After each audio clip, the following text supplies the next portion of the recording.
about just you and I. Your smile's a spark, it lights my way. Turns every night into a day. I'm floating high, no need to land. With you I found my promised land. The world below can't pull us through. I'm on cloud nine with only you. We chase the sun, we ride the wind.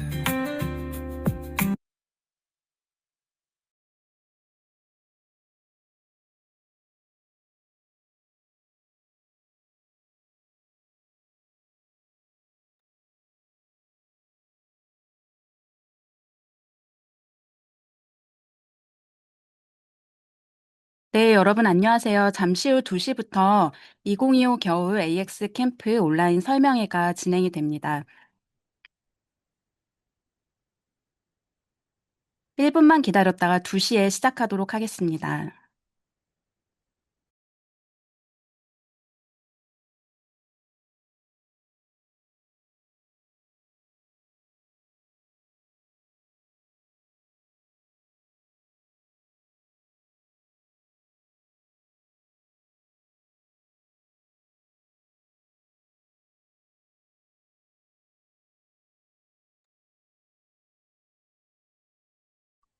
네, 여러분 안녕하세요. 이제 시간이 돼서 저희 2025 겨울 AX 캠프 온라인 설명회를 시작하도록 하겠습니다. 네, 여러분 반갑습니다. 저는 도서관 디지털 미디어 서비스팀의 주민지라고 합니다. 반갑습니다. 저희 AX 캠프에 참여해주신 연세인 여러분 모두 반갑습니다. 연세대학교 도서관에서는 연세 AX 아카데미의 일환으로 여름방학 또 겨울방학마다 학부생들을 위한 AX 캠프를 진행을 하고 있습니다. 저희가 지난 여름방학에는 AX 코딩 캠프를 성황리에 마쳤고요. 총 244명의 학부생 여러분들이 1학점을 취득하는 또 성과를 거두기도 했습니다. 이번 겨울방학에는 여름방학보다 더 알차고 풍성한 프로그램이 될 수 있도록 구성을 했으니까 여러분 기대해 주셔도 좋을 것 같습니다. 이번 AX 캠프는 연세대학교와 모두의 연구소가 함께 준비를 했습니다. 1일 4시간으로 완성하는 AX 원데이 클래스와 또 학점 인정과 연계되는 AX 캠프, 이렇게 크게 두 가지 형태의 프로그램으로 저희가 구성을 했습니다. 벌써 지난 2주 동안에는 AX 원데이 클래스의 4개 트랙이 총 2회차로 진행이 됐고요. 1월 26일부터는 AX 캠프가 본격 시작됩니다. 오늘 온라인 설명회는 1부 AI 트렌드 세미나와 2부 AX 캠프 전체 프로그램에 대한 안내로 나누어서 진행이 됩니다. 1부의 트렌드 세미나는 저희 AX 교육을 함께 진행하고 있는 모두의 연구소의 김승일 대표님께서 젠 AI 시대에서 살아남기라는 주제로 진행을 해주시겠습니다. 트렌드 세미나 이후에는 곧바로 AX 캠프 전반에 관한 내용을 안내드리고 이어서 학점 인정과 저희가 새롭게 오픈한 연세 AX 역량 인증제에 대해서도 소개를 드리도록 하겠습니다. 그럼 오늘 온라인 설명에 잘 참여해 주시기를 바라며 AI 트렌드 세미나를 진행해 주실 모두의 연구소의 김승일 대표님을 먼저 소개해 드리도록 하겠습니다. 김승희 대표님은 우리 학교 동문 선배님이시고 현재 AI 미래포럼 대표의장을 비롯해 카카오 임팩트 재단이사 등으로 활동을 중이시고 또 AI 혁신학교 아이펠의 설립자로서 산업과 정책, 교육 현장을 모두 아우르며 AI 시대에 필요한 인재상과 교육 방향을 제시하고 계십니다.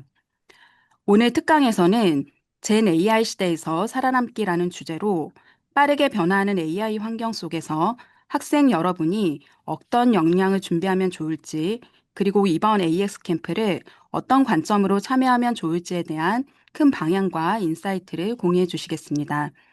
그럼 김승일 대표님을 모시고 특강을 시작하겠습니다. 대표님 화면 공유 부탁드리겠습니다. 네, 안녕하세요. 반갑습니다. 목소리 들리시나요?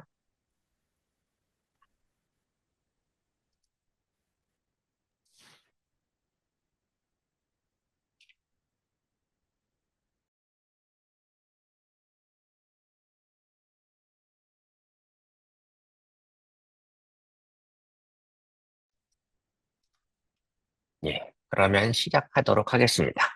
지금 댓글로 답을 이렇게 주시고 계시는데요. 제가 중간중간에 질문하면 이렇게 채팅창에 댓글로 답을 주시면 될 것 같습니다. 예, 저는 모두연구소 김생일 대표이고요. 제가 요 캠프를 할 때마다 방학 때 항상 1시간씩 여러분들에게 강연을 하는데요.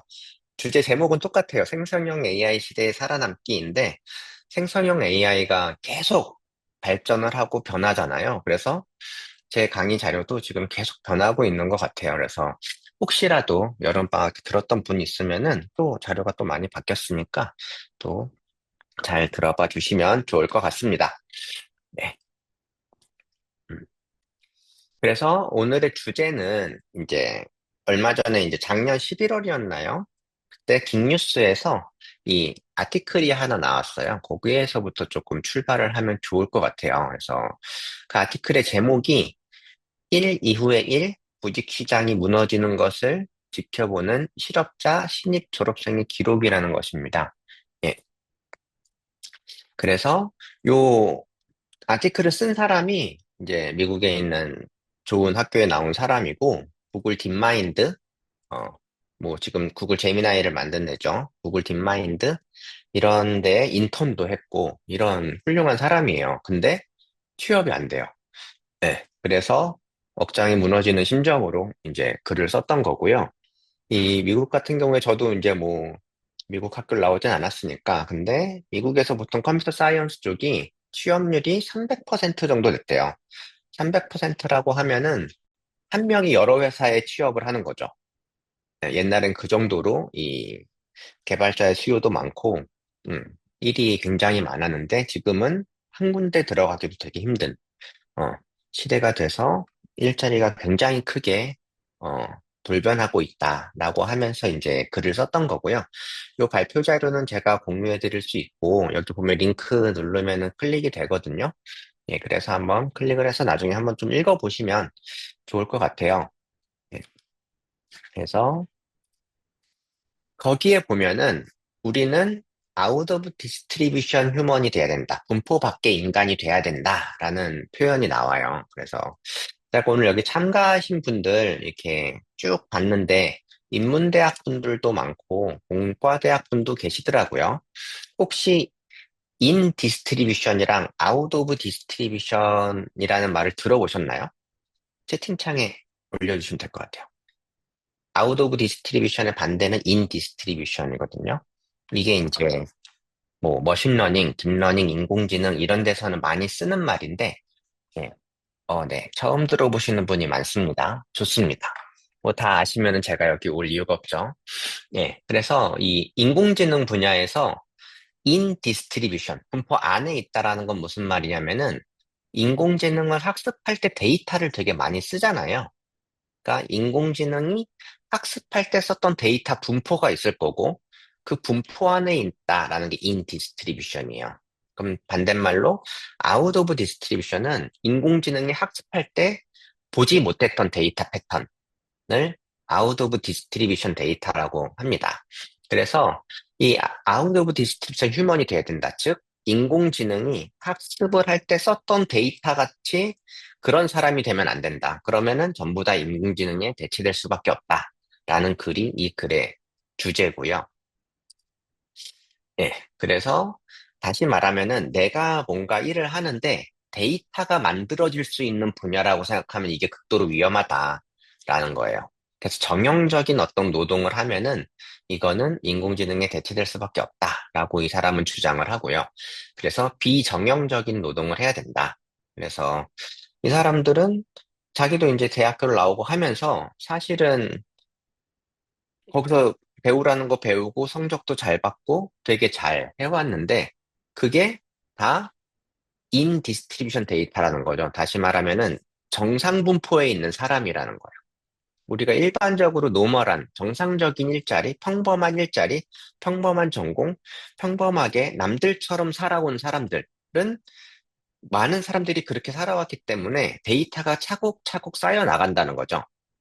데이터가 차곡차곡 쌓여 나가면 인공지능이 그 데이터를 학습해서 얼마든지 어 그거를 흉내내면서 다 따라할 수 있고 오히려 더 잘할 수도 있다라는 거죠. 뭐, 여러분들도 AI를 굉장히 많이 사용하겠지만, 하면 할수록 놀라운 게, 처음에는, 채팅을 이렇게 잘해? 같은 느낌이었고, 뭐, 할루시네이션이 조금 있으니까, 아, 거짓말 좀 하네. 그래도 채팅을 이렇게 잘하는 걸 만들다니 대단하다, 이런 느낌이었으면은, 제가 어제 오늘도 쓰면서 느끼는 게, 아, 이제 진짜 지능이 있다고 봐도 되는 정도 수준 아닌가? 이런 생각도 들고요. 예. 튜링 테스트는 진작에 통과했겠다 싶기도 하고, 어, 그래서 쓰면 쓸수록 정말 놀라운 것 같아요. 예. 그래서 이제는 우리가 어떤 전공 분야, 그 전공을 하고 나서 이걸로 취업을 하고 이런 시대가 점점 가고 있다라고 이 글에서는 주장을 합니다. 저도 크게 동의하고요. 그렇다면은 어떤 사람이 아웃 오브 디스트리뷰션인 인간일까라고 이제 알아야지 뭔가를 할 수 있을 거잖아요. 음, 그래서 요거를 조금 살펴보려고 해요. 지금 이 사람도 주장하듯이 신입 채용은 점점 사라지고요. 회사에서도 그냥 경력직이 AI 도구를 잘 쓰는 사람, 그래서 경력직한테 자꾸 AI를 써봐라 하고 시키는 이런 형태로 이제 기업이 가고 있다고 저는 생각을 합니다. 예. 그래서 사실은 아웃 오브 디스트리뷰션 인간이면은 이거는 어디에도 없는 사람이기 때문에 인공지능이 대체할 수 없기 때문에 AI 도구 조합으로 해결이 안 돼요. 그러니까 채용을 해야겠죠. 음. 그래서 이제 왜 신입 채용이 사라지는지 뭐 이런 것도 좀 보면은 음, 이게 사실 신입 채용이라는 건 주니어를 채용을 하는 거잖아요. 네, 그래서 이 주니어를 채용을 할 때 기업에서 봤을 때 가장 부족하다고 느끼는 게 문제 해결력이에요. 네, 문제 해결력이라는 거는 뭐냐면은 이 어떤 문제가 주어졌을 때 그냥 그 주어진 일만 잘하면은 안 된다는 거죠. 음, 그래서 이 문제 자체를 자기가 찾아내고 어떻게 보면은 기업은 돈을 버는 게 목적이잖아요. 그럼 사업을 해야 되는 거고, 사업의 최종 목적에 대한 그림도 그릴 줄 알고, 어떻게든 끈기 있게 그걸 달성할 때까지 답이 정해져 있지 않은 무언가를 계속 끊임없이 시도하면서 달성해낸 무언가. 이게 기업에서 생각하는 이제 문제 해결력이라고 생각을 합니다. 근데 이게 사실은 이제 주니어 분들, 취업을 이제 막 준비하고 있고, 취업을 막 한 사람들은 경험이 부족하잖아요, 실제로. 그렇기 때문에 이런 것들이 갖춰지기가 좀 쉽지 않다라고 저는 생각을 합니다.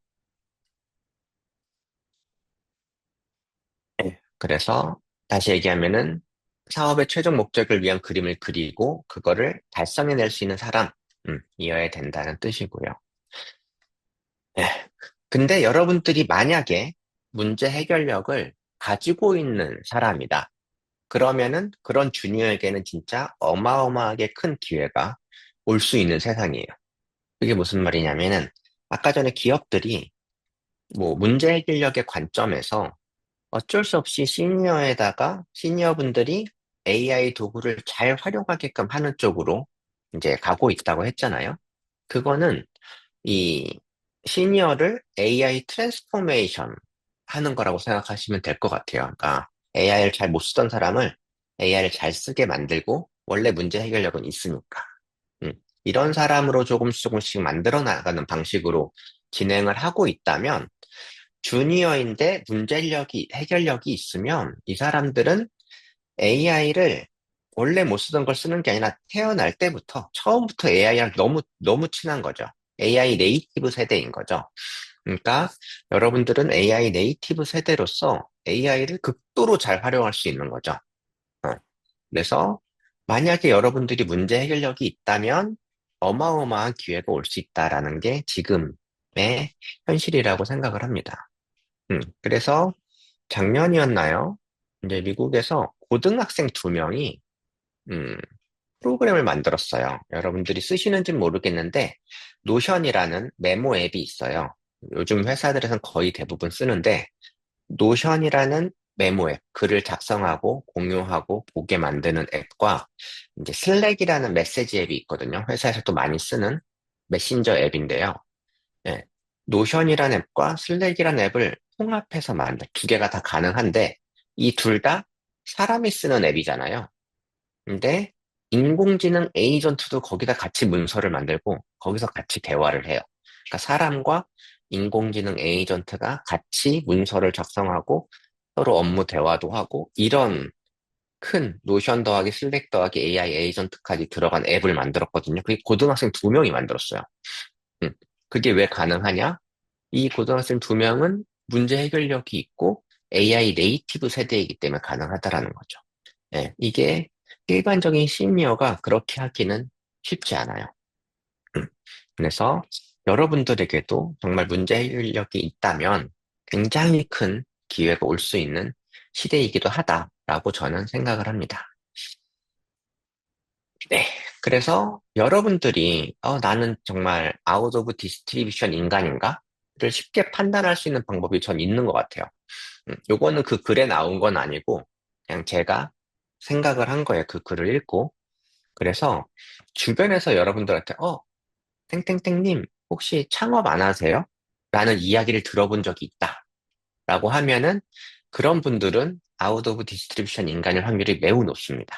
혹시 주변에서 친구든 선배든 후배든 교수님이든 부모님이든 너 창업 한번 안 해볼래? 너 되게 어울릴 것 같아. 라는 이야기를 들어보신 분 계신가요? 한번 여기 채팅창에다가 들어봤으면 1, 안 들어봤으면 0 한번 찍어봐 주실래요?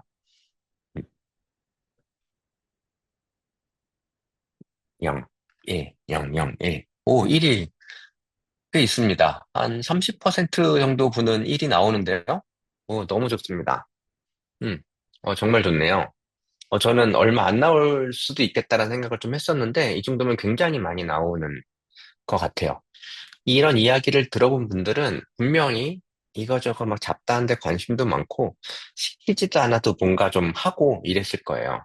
음, 제가 왜 이렇게 생각을 했냐면, 창업을 해가지고 돈을 버는 방법에 과연 데이터라는 게 있을 수 있을까? 학습을 하는 데이터가 있을 수 있을까? 창업을 한다라는 거는 고객을 정의하고 고객을 생각해야 되고 그 고객이 만족할 만한 제품을 끊임없이 개발을 해야 되고 개발을 한 제품을 운영을 해서 고객이 사용하게 만들어야 되고 그거를 뭐 밖에 내다 팔아야 되니까 영업도 하고 홍보도 하고 뭐 브랜딩도 하고 이런 걸 해야 되고 그런 걸 혼자 할 수 없으니까 직원들을 매니징해야 되고 그거를 돈이 있어야 만드니까 투자도 받아와야 되고, 투자를 받아서 돈이 생기면 돈 관리를 또 해야 돼요. 그럼 재무도 봐야 되고, 예. 그리고 인사가 만사잖아요. 좋은 직원들을 뽑아야 또 좋은 제품을 더 만들 수 있고, 더 회사를 발전시킬 수 있고, 해야 될 게 굉장히 많고, 이 각각이 전부 다 너무 다양해서 이 총합으로 보면은 이게 정말 무한대에 가릴 수가 있는, 음, 진짜로 만약에 창업을 해서 돈을 버는 방법이 정해진 룰이 있고 데이터가 있다고 가정을 해보면 사실 이런 세상이 오면은 어떨까요? 인공지능이 회사 대표를 하고 창업을 하겠죠. 그럼 무조건 돈을 벌겠죠.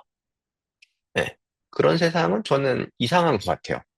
인공지능이 회사를 만들면 무조건 돈을 버는 회사가 나온다? 음. 사람도 지금 창업을 했을 때 10%도 돈을 못 벌잖아요. 네, 거의 대부분 망하고. 음. 그러니까 이거는 뭐 적어도 지금 상황에서는 가장 안전한 직업이 아닐까. 창업이라는 게. 저는 그렇게 생각을 하고요. 사실 이게 끝도 아니에요. 네, 이게 끝도 아니고 요것만 하는 게 아니라 실제 제가 다 한 겁니다.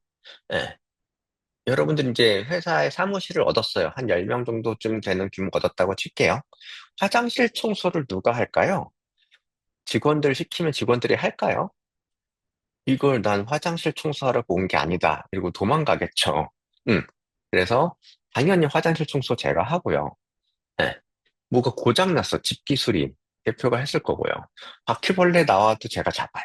심지어 저는 직원들이 술 먹고 사무실에 들어가가지고 사무실에 오바이트 한 거를 제가 치운 적도 있어요. 그걸 누가 치워요? 내가 치워야 되겠죠? 그러니까 이게 대표는 진짜 잡부이거든요. 그래서 창업이라는 거는 정말 정말 너무 다양한 걸 하기 때문에 여러분들이 창업에 되게 어울릴 것 같아요. 라는 이야기 들었으면은 여러분들은 뭔가 주변인들로부터 문제 해결력이 있다라고 어느 정도 인정을 받았다라고 생각을 할 수가 있어요. 네.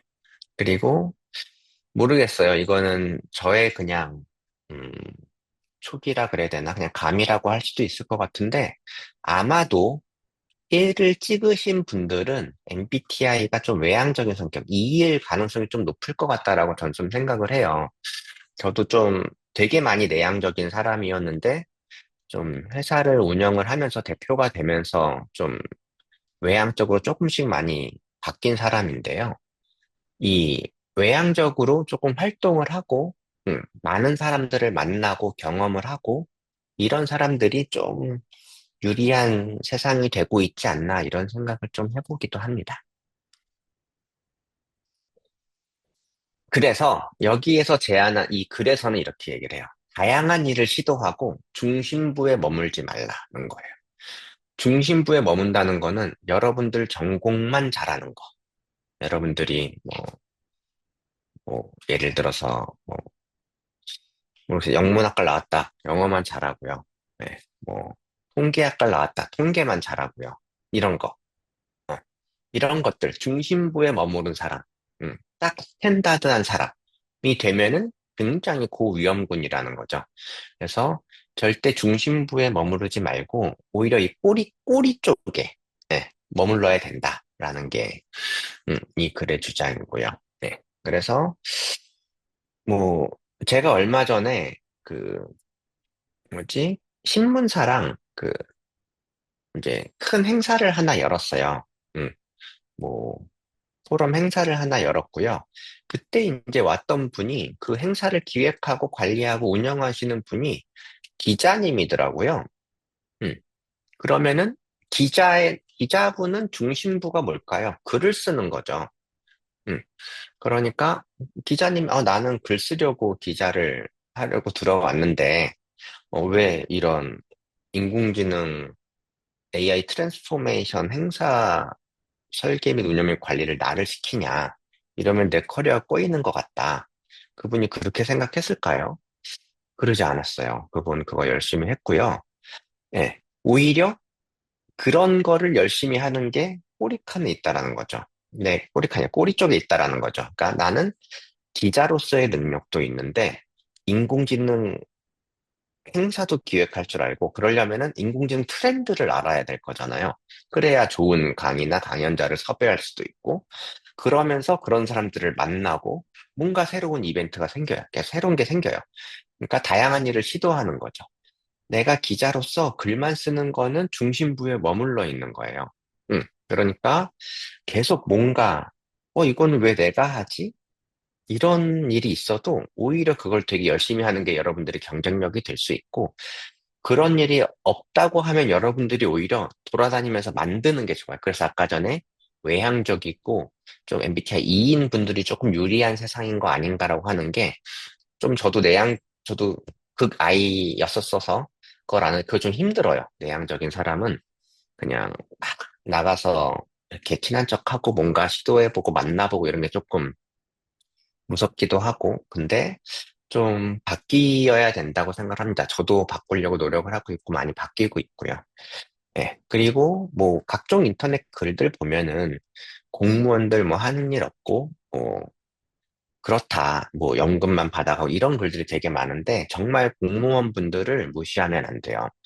제가 이제 이 회사를 운영하면서 정말 많은 공무원 분들을 만나봤는데, 진짜 어마어마합니다. 공무원분들은 보통은 이 보직이 순환을 해요. 그러니까 물론 뭐 모르겠어요. 주민센터에서 도장 찍어주는 공무원도 있겠지만 거의 대부분의 공무원들은 나라 전체의 어떤 프로젝트나 이런 것들을 설계를 하고 실행을 하고 운영을 하거든요. 음, 그러면은 뭐 예를 들어서 저희가 이제 서울시에 AI 양재 허브라는 게 있어요. 서울시에 허브가 여러 개가 있거든요. 뭐 바이오 허브, 공덕 창업 허브 이런 식으로 허브가 여러 개가 있는데 인공지능 허브가 있어요. 그거를 저희 모두연구소가 운영사를 했었거든요. 첫 3년 동안 운영사였고, 그래서 저희가 그쪽 공무원분들 되게 많이 만났는데 정말 그 몇천 평짜리 건물을 가지고 AI 허브로 만들어서 양재동을 AI 특구로 만들고 이런 것들을 막 하는데 그리고 몇 년을 했잖아요. 그럼 그분은 다른 데 이제 순환부직이라고 했잖아요. 몇 년 있다간 다른 데로 가요. 그럼 또 다른 거를 해. 그래갖고 제가 중간에 만났을 때는 또 이제 사회적 기업들을 도와주는 AI 테크 기업들을 다시 키우고 지원해주고 뭐 이런 데로 가서 또 그걸 하고 계시더라고요. 그러니까 전혀 다른 걸 계속 하는 거거든요. 그러니까 다양한 일을 시도하고 중심부에 머물지 않는 조직이라고 저는 생각을 해요. 공무원이라는 분들이. 그래서 어, 좀 이렇게 조금 하면은 대체되기가 어려운, 인공지능이 그걸 하기가 어려운 사람으로 갈 수 있다라고 생각을 합니다. 네, 먼저 온 미래라는 책이 있어요. 혹시 보신 분 있나요? 솔직히 저는 아직 안 봤습니다. 네, 저는 안 봤고요. 이 먼저 온 미래라는 책은 이제 2016년에 알파고가 나왔죠. 그러면서 이세돌과 알파고가 나온 게 아니라 알파고와 이세돌이 격돌을 했죠. 음. 그리고 나서 바둑계가 완전 뒤집어졌잖아요.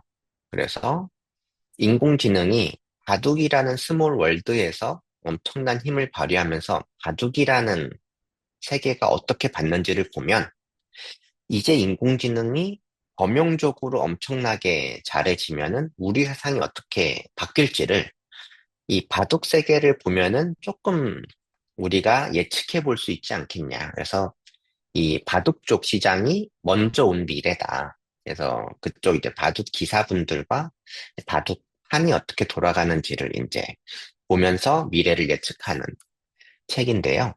음, 저는 1인 미디어의 발전에서도 우리가 미래를 엿볼 수 있지 않을까라고 생각을 합니다. 요즘에 이제 뭐 크리에이터 분들이 굉장하죠. 음, 그러니까 굉장히 좋은 뭐라 그래야 될까? 컨텐츠를 만들고 그런 활동을 하면 구독자가 늘어나고 그거로 수익이 생기고 정말 새로운 시장이 열렸고요. 예, 오히려 방송국들은 점점점 죽어가고 있죠. 플랫폼에 밀리고. 그래서 이 옛날에는 이런 방송을 만들고 이런 것들이 굉장히 잘 설계하고 뭐 잘 찍어야 되고 뭐 그런 것들이 있었는데 지금은 혼자서도 찍고 만들고 편집하고 기획하고 할 수 있을 정도로 생산성이 극도로 향상이 된 거죠. 음. 그리고 그것뿐만이 아니라 이제 유튜브나 뭐 인스타그램 같은 내가 만들면 그것만으로 바로 글로벌하게 유통이 되는 유통 플랫폼이 생겼어요. 예. 그러니까 생산성이 극도로 향상이 되고, 그거를 판매할 수 있는 글로벌 유통 플랫폼이 생기니까, 이제 1인 미디어 혼자서도 할 수 있는 게 굉장히 많아진 거죠. 음. 저는 이게 지금의 거의 모든 기업 구조에서도 이게 오고 있다고 생각을 합니다. 아까 전에 고등학생 두 명이, 음, 그 앱을 만들어가지고 굉장히 주목을 받고 사업을 시작한다고 그랬잖아요. 네, 이것도 마찬가지죠. AI가 생산성을 극도로 향상시켜 주니까 AI 네이티브 세대는 이제 회사를 만드는 데 있어서 옛날처럼 뭐 10명, 20명, 100명이 필요한 게 아니라 2명으로도 큰 회사를 만들 수 있는 그러니까 옛날 큰 회사보다 더 알차고 괜찮은 회사를 만들 수 있는 이런 시대가 오고 있다고 생각을 해요. 그래서 이제 AI의 생산성이 향상이 되고 그 다음에 이제 글로벌 유통 플랫폼이라는 게 이제 어찌 보면은 이 보통 스타트업 시장에선 결제가 되게 간편화되는 거죠. 전 세계 누구나 살 수 있는 거죠. 음. 그래서 누구나 쉽게 만들 수 있고 누구나 쉽게 살 수 있는 시대가 오면은 이제는 기업이 클 필요가 없다라는 거죠. 그래서 이 미드전이라는 AI 회사는 직원 수가 10명일 때 연 매출이 2억 달러였어요. 음. 여러분들이 이제 창업에 관심 있는 분들은 알겠지만, 알 수 있겠지만, 보통 기업이 회사가 안 망하고 돈을 버는 회사다. 망하지 않는 회사다. 라고 하면은 1년에 매출이 얼마 정도 될 것 같아요, 우리나라에서. 통계청에서 받아서 보시면 돼요. 음. 그러니까 통계청에서 현재 살아있는 기업의 연 평균 매출을 보면 되겠죠. 음. 얼마 정도 될 것 같나요? 몇 억 정도 될 것 같나요?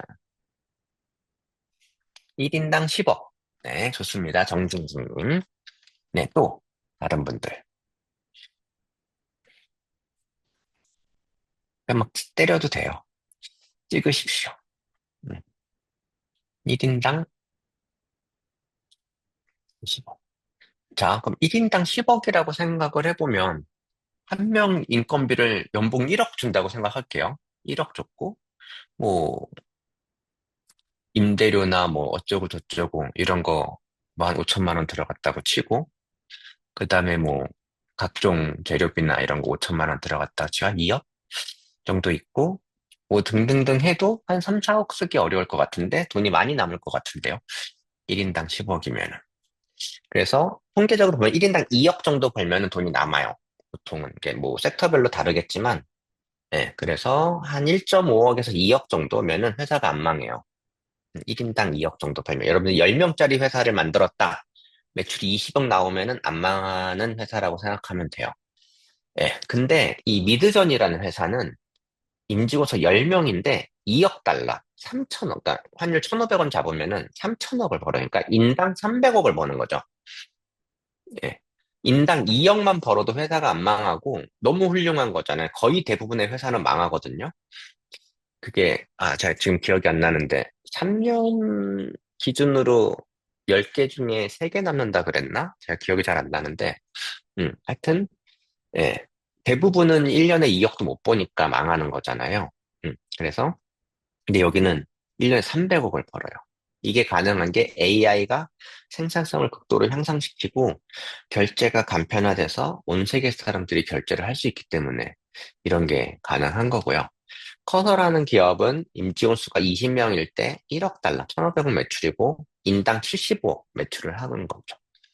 음.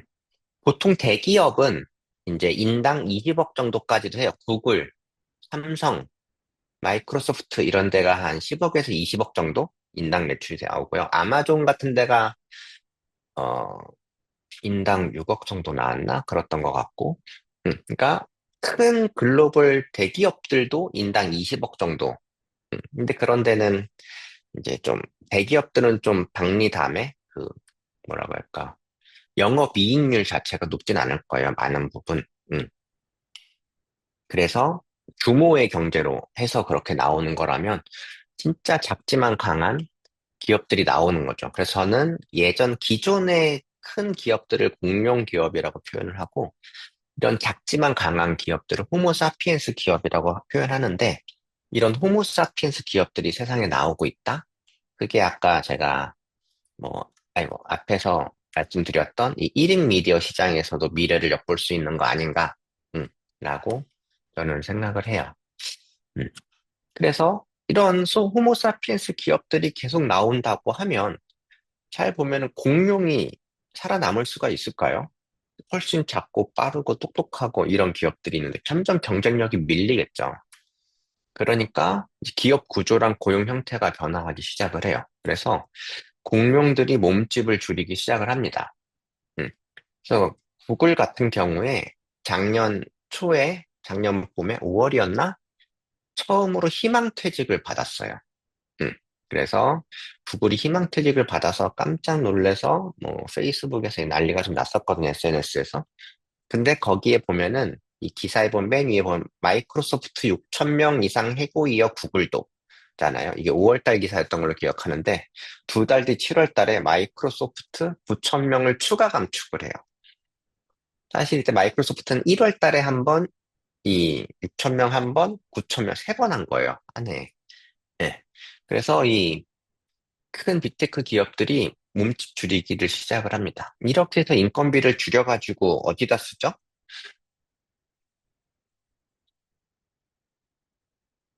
데이터 센터 만들고요. 데이터 센터가 전기료를 엄청 먹거든요. 그 GPT 같은 데이터 센터 하나 돌리려면은 웬만한 작은 고가에서 쓰는 전체 전력량을 먹는데요. 그러니까 전기세 내고요. GPU, 엔비디아만 배가 부른 거죠. 엔비디아 GPU 사고 데이터 센터 만들고 여기다가 돈을 다 쓰는 거죠. 그러니까 인간 줄 월급을 AI한테 월급을 주는 시대로 가고 있어요. 네. 그러면 이 회사들이 돈을 못 벌어서 그런 거냐? 그러지 않아요. 돈을 벌어요. 이게 뭐냐면은, 검정색이 S&P 500 지수예요. 음. 그리고 파란색이 이제 잡 오프닝, 채용 공고 수겠죠. 과거는 이 회사가 돈을 벌면 주가가 올라가고, 주가가 올라가면은 사람이 많이 필요로 되는 이 양의 상관관계로 있었어요. 음. 그러다가 23년도에 들어오면서 갑자기 두 개가 바뀌어요. 기울기는 엄청 급하죠. 그러니까 기업이 돈을 벌고 있으니까 주가가 올라갈 거잖아요. 예. 근데 고용은 굉장히 줄어드는 거죠. 음. 이 22년 11월 30일에 무슨 일이 있었죠? 채팅창에 막 써주세요. 22년 11월에 무슨 일이 있었죠?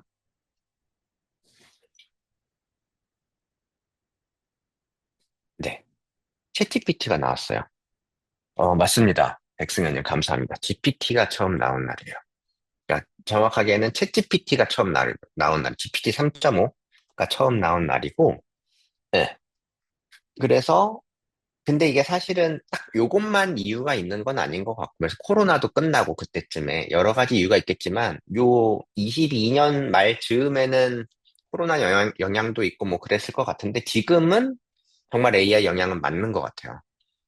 그래서 이렇게 세상이 급변하고 있다. 예, 그래서 이런 데서 우리가 잘 살아남아야 된다. 음, 라는 얘기를 좀 해주고 싶고요. 자, 우리나라는 고용이 굉장히 경직되어 있어서 사람을 자를 수가 없어요. 해고가 너무 어렵습니다. 그냥 불가능하다고 생각하면 돼요. 여러분 뭐 넷플릭스에 얼마 전에 김부장 그 드라마 보셨는지 모르겠는데 저도 하도 유명하다고 해서 한번 봤는데 거기 보면은 해고를 못 하잖아요. 그러니까 이상한 데 보내고 막 울릉도 보내고 막 이렇게 되는 거잖아요. 예. 그래서 우리나라는 해고를 못 합니다. 그러니까 어떡하죠? 그냥 몸집 줄이기는 안 되고 그냥 신규 채용을 무조건 안 하는 거죠. 그래서 카카오는 신규 채용 대신 AI로 하겠다라고 이미 작년 초에 발표를 했고요. 작년 11월 정도에 크래프톤도 발표를 했어요. AI 펄스 선언하면서 신규 채용을 중단하겠다. 근데 여기 밑에 보면 뭐라고 나와요? 역대급 실적에도 채용 중단. 그래서 크래프톤이 실제로 이때 영업이익이 엄청 높았어요. 발표했을 때 3분기 영업이익이 엄청 높았고 역대급 실적을 발표했는데도 사람을 안 뽑는 거예요. 딱 아까 전에 요 그래프랑 일치하는 거죠. 우리나라도 이거를 당연히 따라가고 있어요. 예, 따라가고 있어요. 그리고 이게 500대 기업, 이제 업종별로 신규 채용이 얼마나 되고 있는지를 2024년도 데이터를 제가 갖고 온 거고요. 이거 만들 때 2025년도 데이터가 없어갖고 지금은 다 집계가 됐는지 모르겠네요. 그래서 24년도 데이터를 보면은 신규 채용이 500대 기업에서 30%가 줄었다는 뜻이에요. 근데 여러분들 인공지능 써봐서 알겠지만 25년도에 인공지능 진짜 어마어마하게 좋아졌거든요. 당연히 26년도엔 더 좋아질 거고 25년도에 이 지표가 더 좋아졌을 리가 없잖아요. 24년도 기준으로도 30%가 떨어졌고요. 더 재밌는 거는 요 옆에 마이너스 8.7%가 뭐냐면은 퇴직 감소율이에요. 음, 무슨 말이냐면은 거의 10% 가까이 퇴직을 안 했다는 뜻이에요. 원래는 해야 되는데. 그러니까 퇴직률도 감소하는 거죠. 그러니까 기업 입장에서 회사 내에 이 고인물 시니어들만 점점 많아지는 거예요. 신입은 안 들어오고 나가지도 않으니까. 그러니까 점점 늙는 거죠. 조직이. 이렇게 지금 가고 있고 24년도에 이런데 25년은 제가 봤을 때는 더 심각한 데이터가 나오지 않을까. 네, 이런 상황에서 진짜 여러분들 청년 세대들은 진짜 어떻게 해야 되냐. 뭐 이런 고민을 해야 되고 그래서 그 그 답으로 제가 이제 앞에 갖고 온 게 아웃 오브 디스트리뷰션 휴먼이 돼야 된다. 그러니까 정규 분포의 중간에 있는 사람이 되면은 이거는 힘들고 정규 분포의 바깥에 있으면서 AI를 극도로 잘 활용하는 AI 네이티브 세대가 되면은 이제 어마어마한 기회가 있는 시대가 와요. 뭐 예를 들면 1인 유튜버, 뭐 크리에이터 초창기에 굉장히 잘 나갔던 사람들 보면은 어마어마하게 잘 나갔잖아요. 이런 시대가 지금 오고 있다라는 게 먼저 온 미래에서 볼 수 있는 거 아닌가. 라는 게 저의 생각이에요. 네. 그래서 저는 채용 시장은 예를 들어서 10년 뒤에도 암울할 거냐 잘 모르겠어요. 솔직히 그거를 제가 예상할 수는 없고, 10년 뒤에는 정말 AI가 너무 잘 발전을 했고 생산성이 많이 올라가도 그만큼 제품도 엄청 고도화되면 어차피 또 사람이 필요할 거잖아요. 뭐 그럴 수도 있는 거고. 뭐 예를 들어서 뭐 옛날에는 뭐 우리가 하드디스크가 뭐 20메가바이트인 시절도 있었거든요. 그때도 뭐 한글 같은 거 있었고요. 뭐 MS 오피스도 있었고요. 뭐 그랬을 텐데 지금은 막 몇백 기가가 돼도 1000배 이상이 돼도 또 하드 용량 모자르다 그러고 핸드폰 용량 모자르다고 하고 그러잖아요.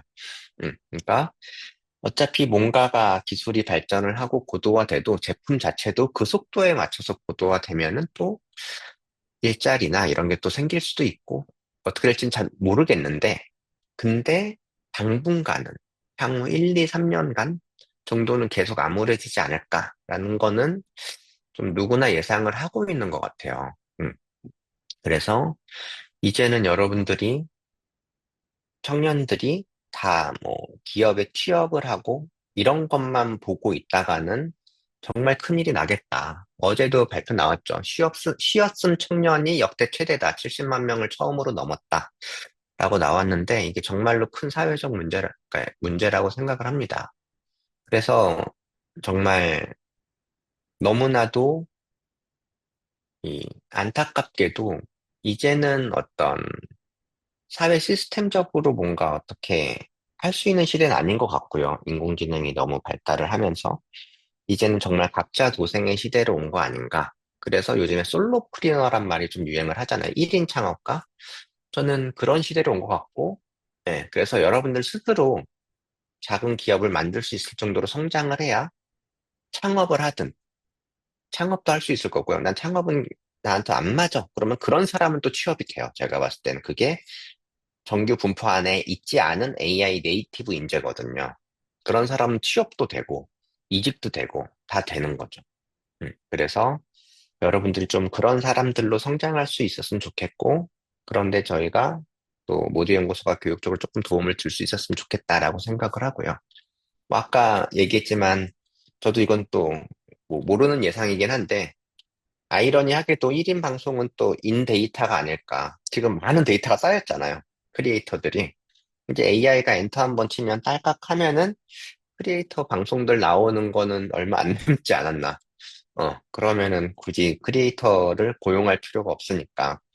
음, 그래서 1인 방송도 데이터를 대체할 수 있는 직업 아닐까 이런 생각이 좀 들긴 하는데, 뭐, 그게 뭐 오늘 내일 바로 대체되는 건 아니겠지만, 뭐 궁극적으로는, 대체되는 영역이 아닐까 이런 생각이 좀 들더라고요. 음. 근데 이게 뭐 여러분들의 탓이냐? 절대 그런 거 아니고요. 저는 이게 이렇게 되는 데 있어서 AI 기술 발전이 굉장히 큰 역할을 했고, 그 다음에 이제 여러분들이 이 아웃 오브 디스트리뷰션 휴먼이 되는데 어려움을 느끼는 거는 사실 여러분들 잘못이라기보다는 교육 시스템의 잘못이라고 생각을 합니다. 우리나라의 교육 시스템은 이렇게 되어 있어요. 여러분들이 강의 수업을 듣고요. 시험을 보죠. 시험을 보면은 뭐 좋은 학교에 가고 뭐 좋은 학점을 받고 좋은 학위를 얻고 좋은 자격증을 따고 인정을 받죠. 사회에서.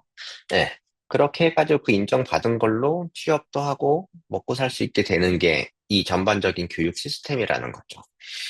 근데 우리가 강의를 듣고 이 시험을 볼 때 이 시험이 굉장히 공정해야 돼요. 음, 예를 들어서 수능인데 답이 아리까리하다. A라는 사람이 보면 1번이고 B라는 사람이 보면 2번인 답이 있다. 그러면 전국이 난리가 나겠죠. 전 국민이 난리가 나겠죠. 그러다 보니까 이 시험이라는 게 답이 정해져 있는 걸로 시험을 볼 수밖에 없게 가요. 음.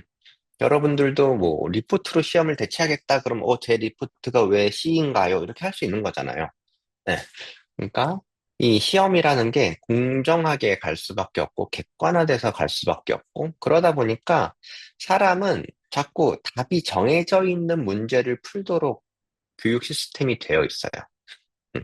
근데 아까 전에 자꾸 새로운 시도를 하고, 이 중앙 분포에 몰려있지 말라 그랬잖아요. 저절로 중앙 분포로 갈 수밖에 없는 거고요. 반면 인공지능은 답이 정해져 있지 않은 문제도 뭘 물어봐도 다 답을 할 수 있게끔 온 세상의 데이터와 돈을 다 때려박아서 과외시켜주고 있어요. 학습시키고 있죠. 그러니까 인간이 어떻게 보면 컴퓨터처럼 배우고 있고, 컴퓨터라고 불리는 AI가 인간처럼 배우고 있는 교육 시스템이 지금 그렇게 가고 있다라는 거죠. 이런 상황에서 여러분들한테 바로 내일부터 아웃 오브 디스트리뷰션 인간이 돼야 됩니다. 내일부터는 어, 답을 스스로 찾고 문제를 스스로 발견하고 능동적으로 살고 하세요. 벌써 20년 넘게 이렇게 살아왔는데 갑자기 그게 되나요? 네, 쉽지 않다라는 거죠. 음. 그래서 이 인공지능 시대에 어떤 사람, 인재가 돼야 되는지에 대한 인재상이 조금씩 변하고 있다고 생각하는데요. 옛날에는 대학이 지식을 가르쳐 주는 곳이었던 것 같아요. 그래서 전공 지식도 있고 어떤 일반 지식도 있고요. 일반 지식이라 하면 여러분들 뭐 동아리 활동도 하고 소개팅도 하고 친구들이랑 뭐 밥도 먹고 놀러도 가고 술도 먹고 여자친구도 남자친구도 사귀고 뭐 이런 것들 전부 다 일반적인 지식인 것 같아요. 이런 것들이 대학에서 이루어졌었다면 그것만으로 이제 취업이 잘 안 되니까 이 전공 지식만 빠르게 알려주면서 그거를 가지고 뭔가 결과물들을 만들어내서 뭔가 해보게 만드는. 그래서 이러면은 회사에서 필요한 인재가 되지 않겠어라고 하는 부트캠프 같은 게 2010년대 정도부터 이제 굉장히 많이 나오게 되고, 예, 여러분들도 많이 들어봤을 거예요. 이런 것들을 하게 되고요. 예. 그래서 이거는 사실 대학이 너무 이론에 머물렀기 때문에 나온 것 같아요. 대학이 너무 이론적인 지식에만 집중을 하니까 회사에서는 그걸로는 우리가 데려다 쓸 수가 없는데라고 하니까 이런 다른 교육 포맷이 나온 거고요. 그러다가 이제 인공지능이 나오면서 인공지능을 극도로 잘 활용하는 사람을 키워야 된다라고 해서 부트캠프도 이제 AI 네이티브 부트캠프란 말이 작년부터 나오기 시작을 했어요. 음, 그래서 그런 곳들로 조금 바뀌어가지고 운영을 하고 있습니다. 아이고. 네, 그래서 거기서는 AI 활용 능력을 잘 키워주게끔 하고, 사실 이 전공 지식을 가지고 뭔가를 만들어내는데 AI를 잘 활용하면 10배의 생산성이 있다라고 하고요. 그렇게 잘 만들어내서 나온 것이 내가 원래 만들려고 했던 건지 아니면 다시 피드백을 줘서 바꿔야 될 거잖아요. 그래서 이런 비판적 사고력이 필요하다라고 해서 이런 데 지금 현재 교육은 이쪽에 좀 집중을 하고 있다라는 게 저의 생각이에요. 근데 이런 교육, 뭐 대학도 그렇고 저희도 교육 스타트업으로서 부트캠프 같은 걸 운영을 하고 있는데 일반적인 교육 기관들, 뭐 대학이나 교육 스타트업이나 이런 데들 다 여기에 집중을 하고 있는데 저는 이것만으로는 그냥 또 하나의 지식이라는 거죠, 이것도. 그냥 AI 활용하는 것도 그냥 하나의 지식인 거죠. 프롬프트를 이렇게 넣어봐. 뭐 역할을 명확하게 해서 넣어줘봐. 뭐 이런 거라든가. 음. 이런 것도 그냥 하나의 지식이고 툴일 뿐이라는 거죠. 그래서 여기서 한 단계 더 넘어가야 되는데, 그게 뭐냐면은, 지금 우리의 교육은 이 파란색 영역, 어떻게 만들 것인가, 예, how to에 계속 집중하고 있는데, 이거는 옛날부터 우리의 교육이 다 그런 거였어요. 어, 뭐 이론을 배우고, 그걸로 뭐 활용하는 것도 배우고, 이런 게 전부 다 어떻게 만들 것인가였거든요. 근데 이거는 한계가 있는 거고, 그리고 인공지능이 발전하면 발전할수록 어떻게 만들 것인가는 점점 쉬워져요. 요즘에 코딩 몰라도 프로그램 짤 수 있잖아요. 음, 그런 것처럼, 아이고, 네, 어떻게 만들 것인가는 점점 쉬워지는 건데, 무엇을 만들 것인가는 좀 달라요. 음, 내가 뭔가 만들고 싶은 게 있어야 돼요. 하고 싶은 게 있어야 되고, 그걸 저는 상상력이라고 표현하는데, 이거는 전공 지식에서만 나오진 않는 것 같아요. 일반적인 지식까지도 필요한. 음. 거고. 그리고 그렇게 해서 상상해서 되게 쉽게 만들었으면 뭐 결과물이 나올 텐데, 여러분들이 인공지능을 통해서 만든 결과물들은 컴퓨터 안에 있어요. 음, 그렇겠죠? 챗GPT를 이용해서 만들었다. 글로 나오잖아요. 네, 여러분들이 뭐, 어, 달리기를 되게 좋아해가지고, 내년에는 풀코스 마라톤을 가겠어. 라고 하면은, 어떻게 날 훈련을 시켜야 될지 알려줘. 라고 하면 얘가 막 훈련 방법 막 알려줄 거잖아요. 그거랑 내가 진짜 그 훈련대로 뛰는 건 다른 거죠. 네. 이 리얼 월드에서 실행을 해야 돼요. 여러분들이 홈쇼핑 앱을 만들거나 웹페이지 만드는 거 되게 쉬워졌어요. 여러분들이 손재주가 되게 좋아서, 캐대헌 굿즈 같은 걸 되게 예쁘게 잘 만들 수 있어. 그래갖고 이거를 전 세계 사람들한테 팔고 싶어. 쉽게 만들 수 있을 거예요. 그거랑 그걸 진짜 알려서 그 사람들이 와서 사게 만들고 바이럴을 태우고 돈을 버는 건 좀 다른 거죠. 이 리얼 월드에서 실행을 해야 되는 거죠. 근데 우리의 교육은 전부 다 요 컴퓨터 안에 머무른 데까지만 하는 거죠. 그래서 저는 이 교육이 상상력과 능동적인 실행력을 키워주는 형태로 발전을 해야 진정한 AI 네이티브 교육이 될 것 같다라고 생각을 하고 있고요. 그래서 저희 쪽에서 만드는 부트캠프도 이런 식으로 지금 새롭게 설계를 해가지고 좀 가려고 하고 있어요. 그래서 그런 예를 조금 살펴보면은 저도 하도 바이브 코딩이 뜨니까 좀 잘 몰라가지고 올해 초에 바이브 코딩을 한번 해봤어요. 처음 만들었던 거는 좀 다른 거고, 이게 두 번째 만들었던 거거든요. 음. 두 번째 만든 건 뭐냐면은, 저 이제 회사 대표로 있다 보니까, 어, 이제 임직원들을 굉장히 많이 관리를 해야 되잖아요. 근데 제가 이 모두연구소를 지금 회사를 창업한 지 10년이 조금 넘었는데, 그 전에는, 어, 다른 일을 했어요. 특허 쪽 일을 했었고, 그래서 뭔가 문제를 찾고 아이디어를 내고 개선하고 이런 걸 되게 좋아하고, 예, 그런 사람이었는데, 그래서 이제 우리 직원분들이 막 일을 막 하면은 문제가 자꾸 보이는 거죠. 아, 이런 문제는 이렇게 해결하면 어때? 이렇게 솔루션을 자꾸 주고, 근데 일을 너무 잘하는 친구가 있을 거잖아요. 그럼 제가 문제가 안 보일 거잖아요. 그러니까 제가 아무 말도 안 하고 지나가면은 너무 잘하고 있는 거다. 문제가 안 보이니까 아무 말도 안 하는 거거든요. 근데 이걸 직원 입장에서 보면은 뭐 자기 되게 열심히 했는데 문제가 있다고 고치라 그러고 제가 아무리 잘해도 칭찬 한 번 안 해주는 거죠. 그냥 지나가니까. 그래서 아, 내가 되게 칭찬에 되게 인색한 사람이었구나. 그래가지고 앞으로는 좀 이 잘한 거는 잘했다. 너무 너무 잘했다. 고맙다. 이런 말을 조금 해주면 되게 좋을 것 같다는 생각이 들더라고요. 모두연구소가 임직원이 100명이 조금 안 되는데 예를 들어서 100명이라고 가정을 하면 90명이라고 가정을 하면 제가 하루에 한 명한테 계속 칭찬을 했다고 해도 임직원 입장에서는 세 달에 한 번 칭찬을 듣는 거거든요. 음. 근데 제가 칭찬도 잘 안 하는 성격이에요, 애초에. 그러니까 칭찬이 너무 메마른 거죠. 반대로 근데 임직원은 90명이 하루에 한 번씩 저를 뭐라고 하면은 저는 하루에 90번 듣는 거죠. 대표가 조금 항상 이 멘탈 관리가 되게 어려운 직업입니다. 어쨌건 간에 그래서 아, 내가 칭찬하는 연습을 해야 되겠다라고 해서 매일 밤 9시가 되면은 너 칭찬하기 했어? 라고 해서 폰에서 팝업이 뜨고 거기서 했어 라고 하면은 구글 캘린더에 여기 허깅 페이스 이모지가 빨간색으로 찍히고요.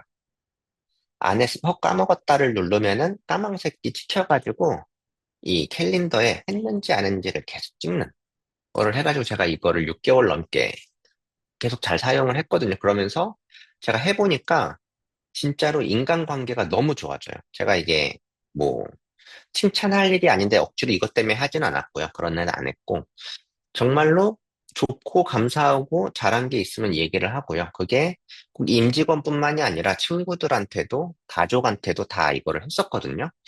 그러니까 정말 인간관계가 너무 좋아지고 이 말랑말랑해지는 게 느껴져요. 그래서 너무 잘했다고 생각하는데 이게 제가 바이브 코딩으로 만들면 두 번째 프로그램이거든요.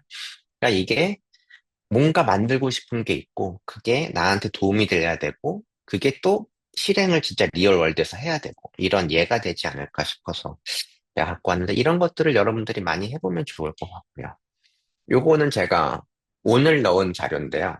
제가 요즘엔 아니고 일주일 전부터 갑자기 주역에 관심이 생겨가지고, 제가 얼마 전에 이제 에그하르트 톨레라는 사람의 삶으로 다시 떠오르기란 책이 있어요. 영어로 A New Earth인데 그 책이 너무 괜찮더라고요. 근데 20대 분들에게 추천할 책은 아닌 것 같고 한 30대 후반, 40대 초반 정도 분은 보면 되게 좋을 책인데 어쨌든 간에 이 삶의 어떤 삶을 바라보는 태도 같은 책이에요. 너무 에고에 휩싸이지 말고 음, 이 있는 그대로를 이게 객관적으로 바라보고 이런 류의 책인데 너무 재밌게 봤는데 얼마 전에 우연히 제가 주역과 관련된 책을 한 권 봤는데 주역도 되게 비슷한 내용이더라고요. 그래가지고 제가 한 3일간 어제 그저께까지 해가지고 챗GPT 스터디 모드로 주역을 좀 배워봤어요. 3일간 열심히 배워보니까 재밌더라고요. 그래가지고 내가 하루 일기를 딱 쓰면은 그거를 지금 나의 상태를 주역으로 해석을 해줘가지고 내가 어떤 상태인지, 그럼 어떻게 행동하는 게 좋을 것 같은지를 이제 좀 적어주고 이런 분석하는 주역 일기장이나 걸 좀 만들어 보려고 제가 어제 밤부터 해가지고 만들었던 거에 데모 버전이라고 보시면 될 것 같아요. 그래서 돌려서 해보니까 되기는 하는데 좀 마음에 안 들어서 지금 고치고 있어요. 지금도 지금 돌리고 있어요. 지금 코드 돌리고 있는데 이거 발표하면서 지금 돌리고 있어요. 하여튼 이런 것도 있어가지고 이런 걸 하면은 내 삶을 내가 바라볼 때 굉장히 좋은 이정표를 해줄 수 있을 것 같아가지고 만들고 있는 것도 있고요. 시간이 거의 다 돼가지고 그래서 이게 주입식 교육에서 능동적인 학습, 액티브 러닝으로 바뀌어야 된다고 생각을 하고요. 그래서 기존에는 다 지정돼 있고 컨트롤 하려고 하고 객관적이고 공정적인 거에 지표를 찍었다면 그게 아니라 자율적이고 주도적이고 문제 해결력이 있고 능동적으로 실행하는 식으로 배워야 된다, 여러분들이. 그리고 그렇게 가르쳐야 된다. 교육 방법이 바뀌어야 된다라고 생각을 하고요. 그래서 이 오른쪽에 나와 있는 키워드들이 여러분들이 갖춰야 되는 키워드고, 이게 아웃 오브 디스트리뷰션 휴먼이 가지고 있는 키워드인 것 같아요. 이런 것들을 여러분들이 가질 수 있으면 좋겠다라고 하고요. 뭐 여기는 그냥 모두 연구소가 어떻게 액티브 러닝을 하고 있는지를 제가 좀 소개해 드리려고 했는데, 시간 관계상, 제가 뭐, 이거는 소개해 드릴 시간은 좀 없을 것 같고, 아, 하나만 할까? 하나만 할게요. 시간 조금 남았으니까. 그러니까 저는 교실이 시끄러워야 된다고 생각을 해요. 능동적이라면. 근데 여러분들이 구글에 교실을 시끄럽게 만드는 방법을 검색을 한번 해보면은 시끄러운 교실을 조용하게 만드는 방법이 나와요. 세상 모든 선생님은 교실을 조용하게 만들고 싶은 거죠. 왜? 지식의 선생님에서 학생으로 가기 때문에 지식이 단방향이에요.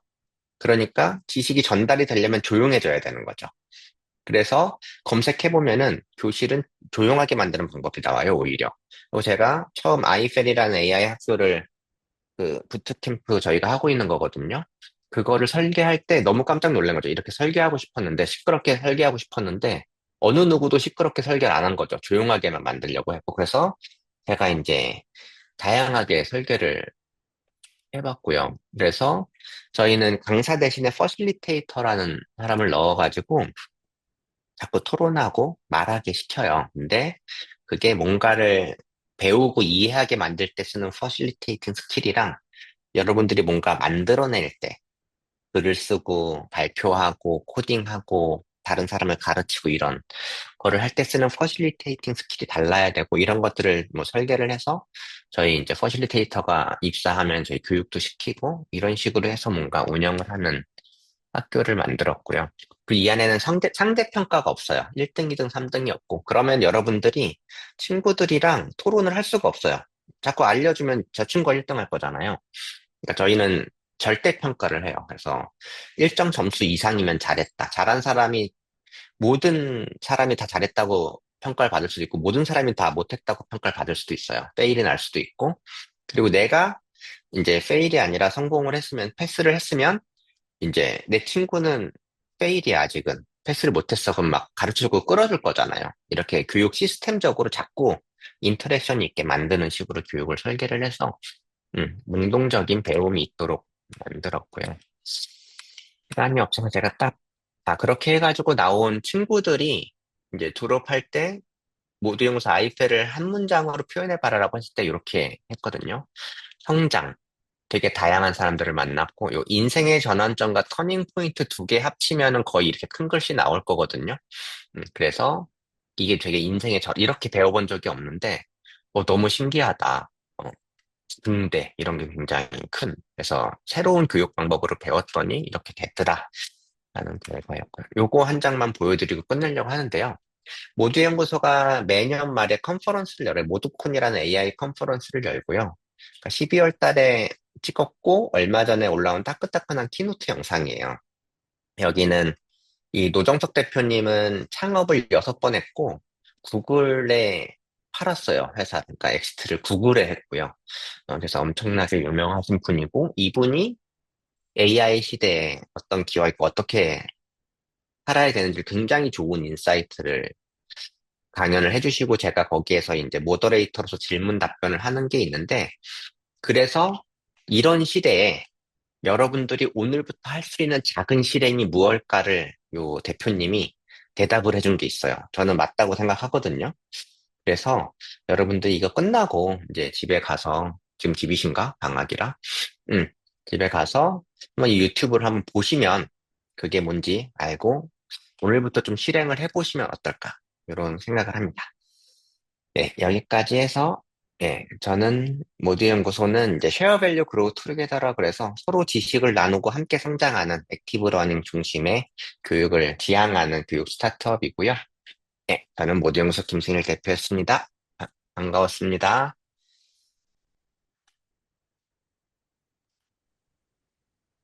네, 네, 제가, 대표님.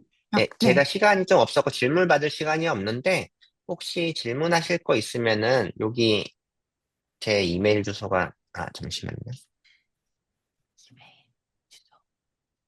네, 여기 제 이메일 주소 있거든요. 채팅창에도 하나 넣어드릴게요.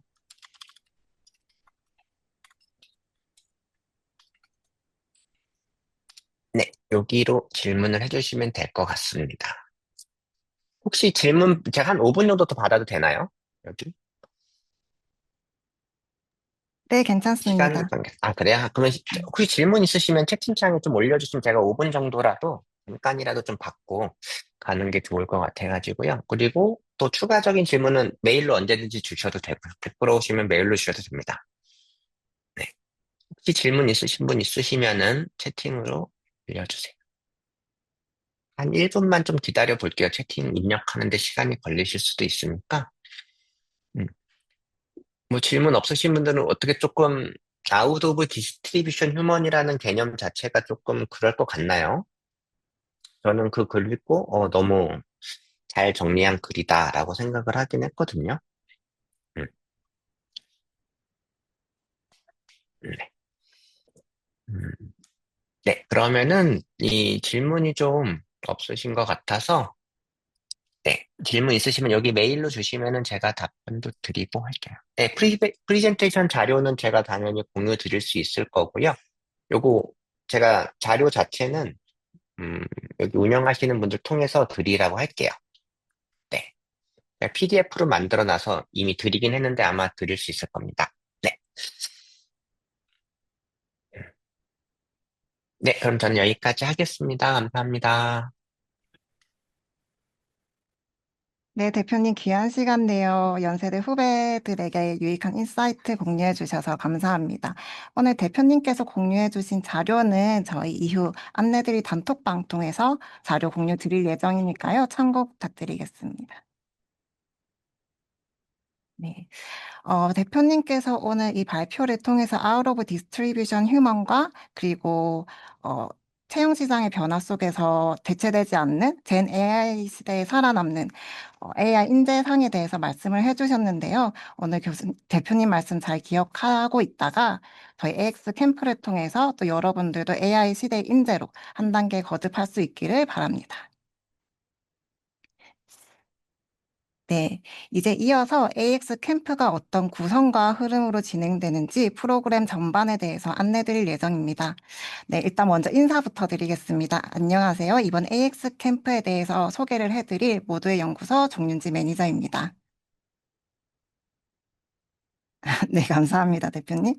네, 앞으로 설명드릴 내용은 캠프의 전체 구성과 주요 진행 흐름을 이해하시는 데 필요한 안내 사항들을 말씀드릴 예정인데요. 오늘 사용되는 OT 자료와 설명의 녹화본 역시 추후 모두 공유드릴 예정이니까요. 지금은 큰 흐름 위주로만 차분히 들어주시면 감사드리겠습니다. 네, 이번 2025 겨울방학 AX 캠프는 학생 여러분이 AX 역량을 체계적으로 쌓고 AI와 함께 일하는 방식과 사고 구조를 직접 경험해 보실 수 있도록 설계된 집중 프로그램입니다.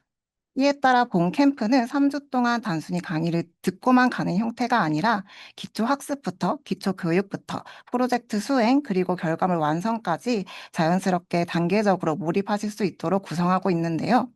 먼저 첫 번째로는 기초 교육을 진행을 할 예정입니다. 기초 교육을 통해 각 트랙별로 필요한 핵심 개념과 기본 이론을 먼저 학습하고 실습을 통해 AI 도구와 환경에 익숙해지는 것을 가장 중요한 목표로 두고 학습이 진행될 예정입니다.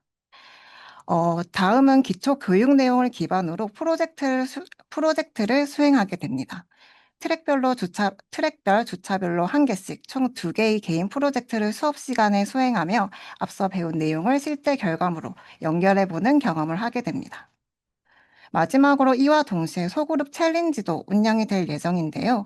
3주 동안 함께한 동료들과 소그룹을 이루어 아이디어를 기획해보고 스터디도 하고 하나의 결과물을 같이 완성을 하게 될 예정입니다. 참고로 소그룹별로 담당 강사, 퍼실리테이터님도 붙을 예정이기 때문에 퍼실리테이터님과 함께 개인 학습을 넘어서 협업과 문제 해결 경험까지 함께 가져가실 수 있도록 준비하고 있습니다. 정리하면 AX 캠프는 기초 학습부터 프로젝트 적용, 결과물 완성이라는 흐름 속에서 3주간 집중적으로 몰입하며 AI 활용 역량을 체계적으로 완성해 나가는 프로그램으로 소개드립니다. 네, 이제 앞서 안내드린 캠프 구성 흐름을 바탕으로 AX 캠프의 전체 일정에 대해서 안내드리겠습니다. AX 캠프는 1월 26일 월요일 파이썬 트랙을 시작으로 2월 13일 콘텐츠 트랙을 마지막으로 하여 총 3회의 오프라인 워크숍과 소그룹 챌린지를 병행하는 구조로 진행됩니다. 각 주차마다 월요일부터 목요일까지 트랙별 오프라인 워크숍이 진행되며 동시에 소그룹 챌린지가 운영이 됩니다. 3주간 팀원들과 함께 챌린지 과제를 수행하게 될 것입니다. 워크숍의 경우에는 1주차에 각 트랙의 기초교육을 중심으로 진행이 되고요. 2주차와 3주차에는 기초 내용을 바탕으로 해서 프로젝트가 진행될 예정입니다. 트랙별 오프라인 워크숍 일정은 그림과 같습니다. 파이썬 트랙은 매주 월요일, 데이터 분석 트랙은 화요일, AI 에이전트 트랙은 수요일, 콘텐츠 트랙은 목요일마다 진행이 되니 꼭 해당 일정 확인 부탁드리겠습니다. 원활한 학습과 캠프 완주 그리고 수료까지 취득하시기 위해 본인이 선택한 트랙의 요일과 일정 다시 한번 확인해 주시길 바라며 해당 일정에 맞춰 워크숍에 모두 참여하실 수 있도록 미리 일정 비워두시면 좋겠습니다. 다음으로는 각 트랙의 구성에 대해 소개해 드리겠습니다. 다시 한번 안내 드리자면 오늘 사용된 OT 자료와 설명의 녹화본은 설명회가 끝난 이후 모두 공유드릴 예정입니다. 그래서 지금은 세부 내용보다는 각 트랙의 큰 방향과 특징 위주로 편하게 들어주시면 좋겠습니다. 네, 그럼 트랙별 구성에 대해 하나씩 살펴보겠습니다. AX 캠프는 학생 여러분이 어떤 AI 도구를 선택하느냐에 따라 무엇을 배우고 어떤 결과물을 만드는지가 달라지도록 총 4개의 트랙으로 구성이 되어 있습니다. 먼저 월요일 트랙은 파이썬 트랙입니다. 챗GPT를 활용해 파이썬을 이해해보는 트랙으로 프로그래밍 경험이 많지 않은 분들도 AI 도움을 받아서 파이썬을 학습해보고 간단한 웹앱이나 대시보드까지 만들어보는 것을 목표로 합니다. 다음으로 화요일 트랙은 데이터 분석 트랙인데요. 커서라는 바이브 코딩 툴을 활용해서 데이터 분석 과정을 경험을 해보는 트랙입니다. 데이터를 해석하고 인사이트를 도출하는 데 관심 있는 분들께 추천드리는 과정입니다. 세 번째 수요일 트랙은 AI 에이전트 트랙입니다. RAG나 MCP와 같은 개념을 바탕으로 여러 도구를 연결해서 작동하는 맞춤형 본인만의 AI 에이전트를 직접 구현해보는 트랙인데요. AI를 사용하는 것을 넘어서 본인만의 AI 비서, AI 에이전트를 만들어보고 설계해보고 싶은 분들께 추천드리는 과정입니다. 마지막으로 목요일 트랙은 콘텐츠 트랙인데요.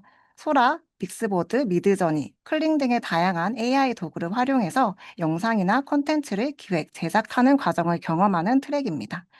AI를 크리에이티브 영역에 활용해 보고 싶은 분들께 적합할 것 같습니다. 모든 트랙은 제일 처음 말씀드린 것처럼 기초 학습, 프로젝트 수행, 결과물 제작이라는 공통된 학습 흐름을 기반으로 진행이 될 예정이고요. 이제부터는 트랙별 내용을 조금 더 자세하게 말씀을 드려보겠습니다. 먼저 트랙이 챗GPT로 파이썬 이해하기 트랙인데요. 이 트랙은 파이썬 문법을 단순히 암기하는 방식이 아니라 챗GPT와 대화하며 직접 결과물을 만들어보고 코드를 살펴보면서 파이썬을 이해하는 것을 목표로 합니다. 특히 코딩을 한 번도 해보지 않으신 분들, 그리고 파이썬 문법을 배워보고는 싶은데 좀 어렵게 느껴졌던 분들, 혹은 뭐 AI 시대의 프로그래밍을 한번 배워보고 싶었던 학생분들께 추천드리는 트랙입니다.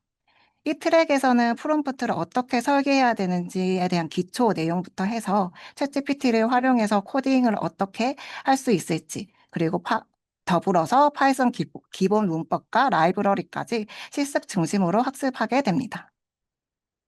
학습 내용은 단순한 예제 실습에 그치지 않고 계속 말씀드린 것처럼 웹 프로젝트를 직접 설계하고 구현하는 데까지 이어집니다. 총 3회의 오픈라인 워크숍은 첫 회차에는 파이썬 기초와 프롬프트 이해를 다질 예정이고요. 이후에는 심리 테스트 앱을 제작을 해보고 마지막 주차에는 습관 트래커, 대시보드 제작과 같은 프로젝트를 진행하게 됩니다. 정리하자면 이번 챗GPT로 파이썬 이해하기 트랙은 코딩 경험이 없어도 AI 도움을 받아서 실제로 작동하는 웹 결과물도 만들어보고 코드도 살펴보는 트랙이라고 소개를 해드리고 싶습니다. 다음으로는 트랙 2 바이브 코딩으로 쉽게 하는 데이터 분석 트랙에 대해 안내드리겠습니다. 이 트랙은 코딩 자체보다는 데이터를 어떻게 해석하고 어떤 인사이트를 도출할 것인지에 대해 좀 집중하는 걸 목표로 하는 트랙인데요. 이 말은즉슨 코드는 AI에게 맡기고 분석 관점과 문제 정의에 대해 보다 집중해보는 트랙이라고도 이해하시면 좋을 것 같습니다. 그래서 파이썬 기초 문법을 한 번쯤은 좀 배워본 분들, 그리고 이게 데이터 분석 트랙이기 때문에 그래도 기초적인 평균이나 뭐 분산과 같은 기본적인 통계 개념은 알고 있는 학생분들, 그리고 이런 통계 개념은 있는데 좀 더 빠르고 효율적으로 AI 툴을 활용해서 데이터 분석 결과를 도출하고 레포트를 만들어보고 싶은 분들께 추천드리는 트랙입니다. 이 트랙에서는 AI 툴인 커서와 판다스 라이브러리를 활용해서 데이터를 다뤄볼 거고요. 전체 데이터 분석 프로세스를 이 커서 활용해서 실습 중심으로 학습을 하게 됩니다. 또한 머신러닝 기반 예측 모델도 간단한 거 한번 적용을 해볼 예정이고요. 마지막으로는 분석 결과 기반으로 해서 인사이트 리포트까지 정리해보는 경험도 하시게 될 예정입니다. 그래서 1주차 기초 교육으로는 기초적인 데이터 분석 개념 강사님과 함께 살펴볼 예정이고요. 그 다음 2주차, 3주차 프로젝트로는 K-팝 히트곡 데이터를 활용해서 성공 요인을 분석하는 프로젝트, 그리고 리뷰 데이터 기반으로 맛집 프로파일링을 해보는 또 프로젝트도 함께 진행하며 이 트랙은 마무리가 될 예정입니다. 이어서 트랙 3 맞춤형 AI 에이전트 구현 트랙에 대해 안내드리겠습니다. 이 트랙은 단순한 챗봇을 만드는 수준을 좀 더 넘어서 스스로 판단하고 행동하는, 아마 한 번쯤 다들 들어보셨을 AI 에이전트를 직접 만들어 보는 것을 목표로 합니다. 특히 프롬프트 엔지니어링을 그래도 한번 관심 있어서 이렇게 유튜브로 보거나 해보신 분들, 그리고 바이브 코딩을 활용해서 간단한 그래도 웹이나 앱을 한번 만들어 본 그런 코딩 지식이 있는 학생분들, 그리고 또 자동화 툴을 활용해서 에이전트 하나 만들어 보고 싶다, 구현해 보고 싶은 아이디어를 가지고 있는 학생분들께 특히 추천드리는 트랙입니다. 이 트랙에서는 AI 에이전트의 기본 개념과 활용 사례를 시작으로 해서 MCP와 RAG를 활용해서 문맥을 이해하고 판단하는 AI를 설계하는 방법을 학습하게 될 예정이고요. 또한 자동화 툴인 엠파렌을 기반으로 해서 여러 도구를 활용한 AI 에이전트 워크플로우를 직접 구현하며 능동적으로 작동하는 에이전트 로직을 설계해 보게 될 예정입니다. 네, 그래서 첫 주차에는 앞서 말씀드린 것처럼 그런 사례 중심으로 AI 에이전트가 무엇인지, 그리고 MCP, RAG 개념 들어는 봤는데 이게 정확히 뭔지에 대해서 좀 더 이해하는 교육이 될 것 같고요. 프로젝트로는 첫 번째로는 정보를 탐색하고 판단해서 본인의 리포트를 생성하는 능동형 AI 러닝메이트 보스 한번 같이 제작을 해볼 거고요. 이후에는 RAG와 MCP라는 것을 활용해서 개인 맞춤형 기능이 좀 덧붙은 확장된, 안정화된 그런 러닝메이트 보수로 디벨롭 시키는 프로젝트를 수행하게 될 예정입니다. 네, 마지막으로 트랙 4, 생성형 AI 활용 콘텐츠 제작 트랙에 대해 안내드리겠습니다. 이 트랙은 기획, 생성, 편집, 그리고 결과물 완성까지 AI를 활용한 콘텐츠 제작의 전 과정을 실제로 경험해보는 트랙입니다.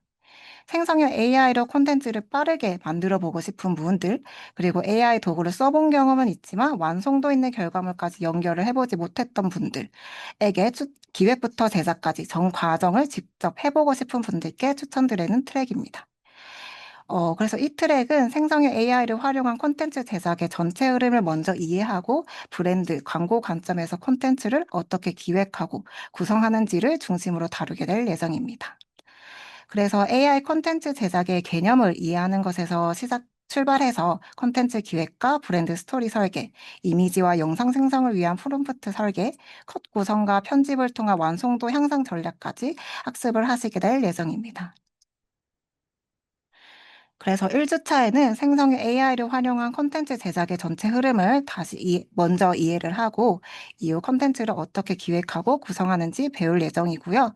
프로젝트로는 실전 AI 워크플로우 브랜드 영상 제작하기, 광고 영상 기획, 제작하는 프로젝트까지 진행하며 스토리와 메시지가 명확한 콘텐츠 결과물을 완성을 해볼 예정입니다. 네, 여기까지 트랙별 내용에 대해서 좀 더 자세하게 말씀을 드려봤고요. 이제부터는 AX 캠프 핵심 경험 중 하나인 소그룹 챌린지에 대해서 또 안내를 해드리겠습니다.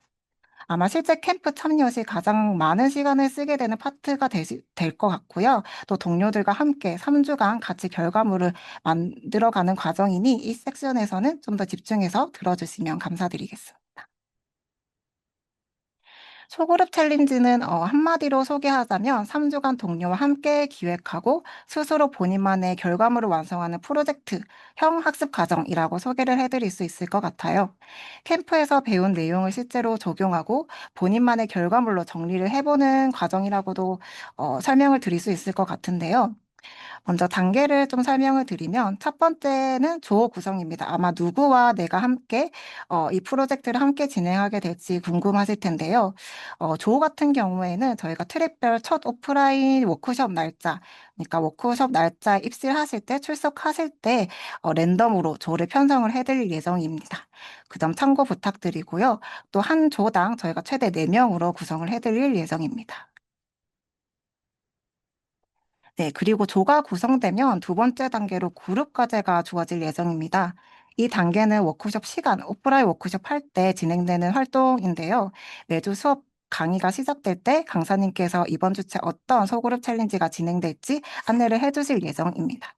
그래서 팀원들과 함께 수업 시간에 함께 과제를 분석을 해보고 문제를 어떻게 해결하면 좋을지, 어떻게 기획을 하면 좋을지 같이 방향성을 논의하면서 그룹 단위로 아이디어를 하거나 또는 필요하면 함께 결과물을 오프라인 워크숍 때 만들게 될 예정입니다. 그래서 이 과정에서는 팀원들과 함께 논의를 하면서 과제의 핵심과 접근 방향, 아이디어 방향성, 기획에 대해서 함께 논의하는 것이 목적입니다. 그리고 이렇게 팀원들과 함께 방향성을 잡고 난 이후에는 개별 과제를 수행하게 되는데요. 개별 과제는 크게 변화는 없고 저희 주차별 워크숍이 끝난 이후에 다음 워크숍 1주차 워크숍이 끝나면 2주차 워크숍 전까지 그룹에서 논의한 내용을 바탕으로 해서 본인만의 결과물로 만들거나 혹은 만든 결과물이 있다면 본인만의 결과물로 디벨롭하는 시간을 가지게 될 예정입니다. 즉, 다시 한번 정리를 하자면 방향은 팀원들과 함께 정하지만 결과물은 또 개인 단위로 완성을 해서 제출을 하는 구조가 될 것 같고요. 다만 꼭 개인 단위일 필요는 없고 필요하신 경우에는 소그룹 내에서 팀원들과 다 함께 하나의 결과물을 완성해도 되고 혹은 뭐 혼자 해도 되고 2명 또는 3명이 함께 해도 되는 점, 무방한 점 안내드립니다. 그리고 마지막으로는 스터디 활동입니다. 워크숍 시간 외에 자율적으로 저별 스터디를 진행하시면 되는데요. 스터디를 진행하면서는 각자 개별 과제에 대해서 어떻게 진행되고 있는지 진행 상황을 공유하고 또 진행하면서 어떤 점이 어려운지 또 본인이 어떤 방향성으로 좀 디벨롭하고 싶은지 그런 것들을 서로 공유하면서 해결점을 같이 찾아보고 또 혹은 필요하며 서로 피드백을 하면서 결과물을 더욱 완성도 높게 발전시킬 수 있는 시간이 될 것으로 보입니다. 참고로 캠프 종료 이후에는 저희가 소그룹 챌린지 결과물을 바탕으로 해서 데모데이를 한 3월 중에 진행을 할 예정이에요.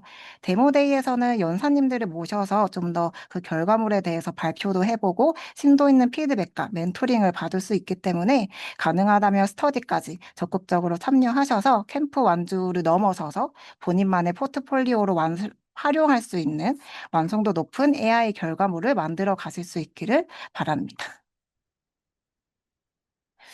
이어서 트랙별로 어떤 주제를 가지고 소그룹 챌린지를 진행하게 되는지도 주제를 한번 안내를 드리려고 하는데요. 하나씩 안내드리기 앞서서 한 가지 전달 사항은 챌린지의 세부 주제나 주차별 수행 내용은 캠프 진행 과정에서 학습 상황에 따라 일부 수정될 수 있는 점 참고해 주시면 감사드리겠습니다. 다만 큰 방향성과 목표는 동일하게 유지될 예정입니다. 그리고 또 하나, 모든 트랙은 1주차와 2주차 동안 소그룹 챌린지를 수행하고 마지막 주차에는 그러니까 마지막 오프라인 워크숍에서는 각자의 최종 결과물을 공유하는 방식으로 진행되기 때문에 1주차, 2주차에는 수행 내용, 3주차에는 대부분 이제 발표 형태로 작성되어 있는 점 참고해 주시면 감사드리겠습니다. 네, 그러면 하나씩 트랙별 주제에 대해서 말씀을 드리겠는데요.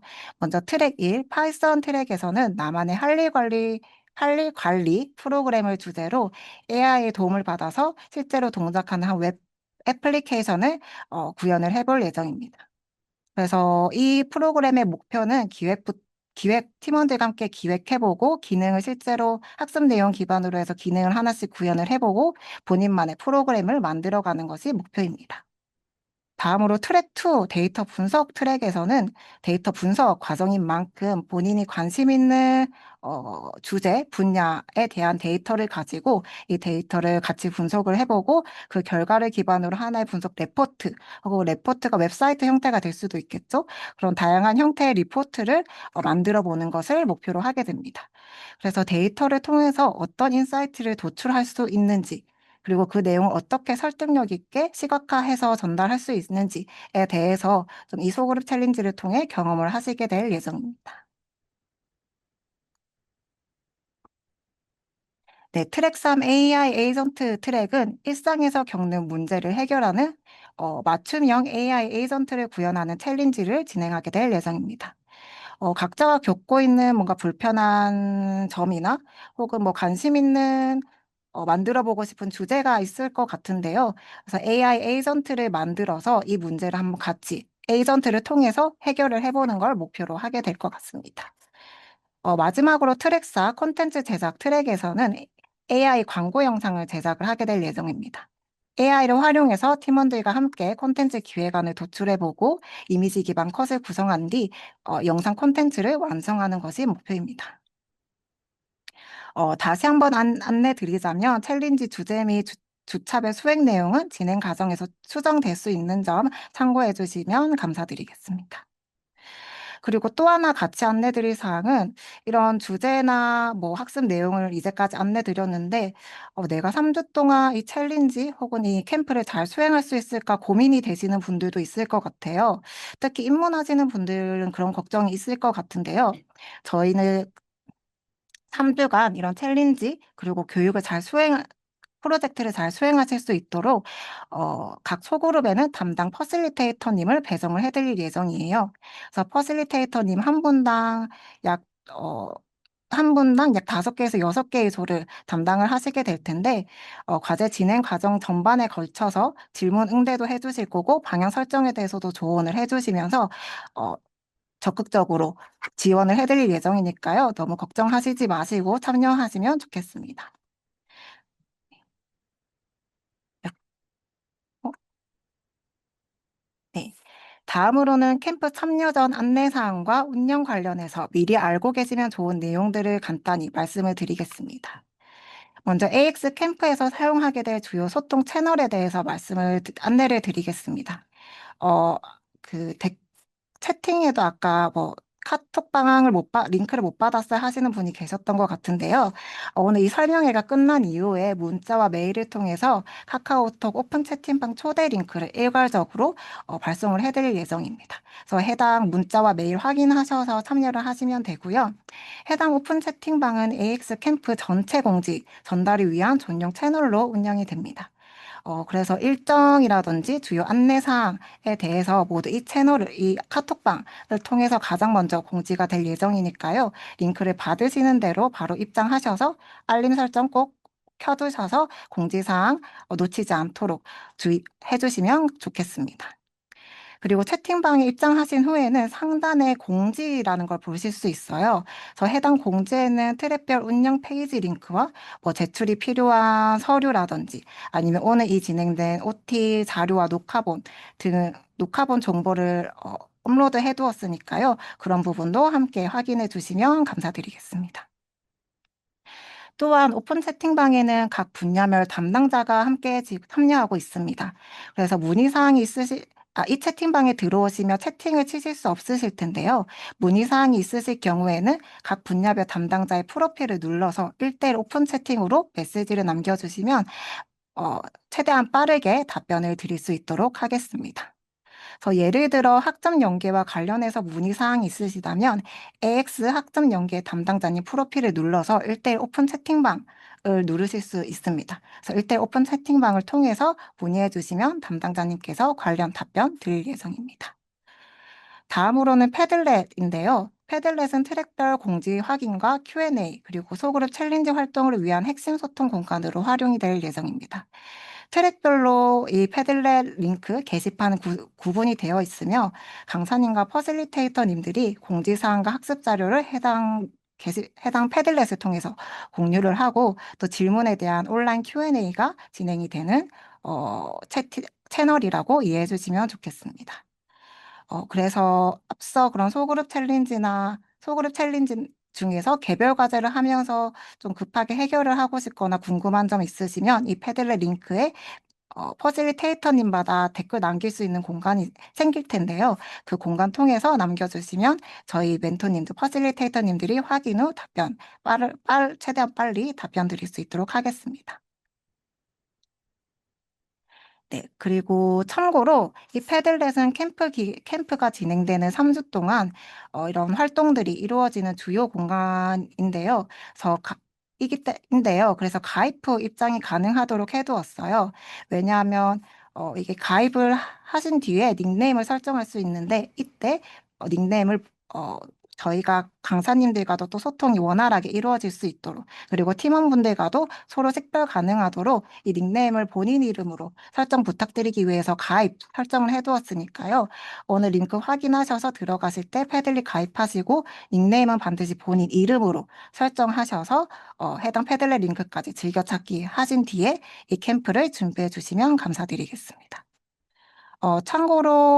추가로 이 패들렛의 자세한 사용 방법에 대해서는 저희가 워크숍 첫날, 이제 제가 여러분들을 처음 만나는 첫날에 관련해서 시작할 때 좀 더 자세하게 하나하나 안내 드릴 예정이니까요. 지금, 이런 채널 통해서 소통을 하구나, 운영이 되는구나로 이해를 해주시면 감사드리겠습니다.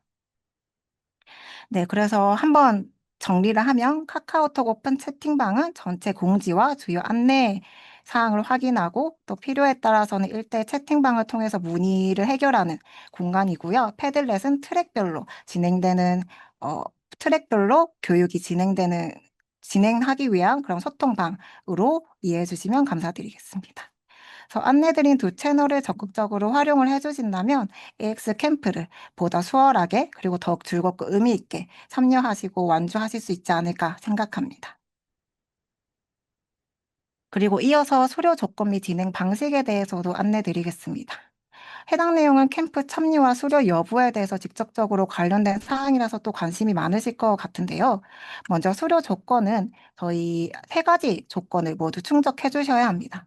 첫 번째로는 저희 오프라인 워크숍이 진행된다고 말씀을 드렸는데 총 3일 진행이 될 예정이고 이 3일을 모두 출석을 하셔서 해당 워크숍에 진행되는 결과물까지 모두 제출을 해주셔야 첫 번째 수료 조건을 충족하시게 되고요. 두 번째로는 소그룹 챌린지에 대해서도 말씀을 드렸는데 이 소그룹 챌린지 기간 동안 개별 과제, 그러니까 1주차 개별 과제, 2주차 개별 과제를 모두 제출을 해주셔야 두 번째 수료 조건에 충족하시게 됩니다.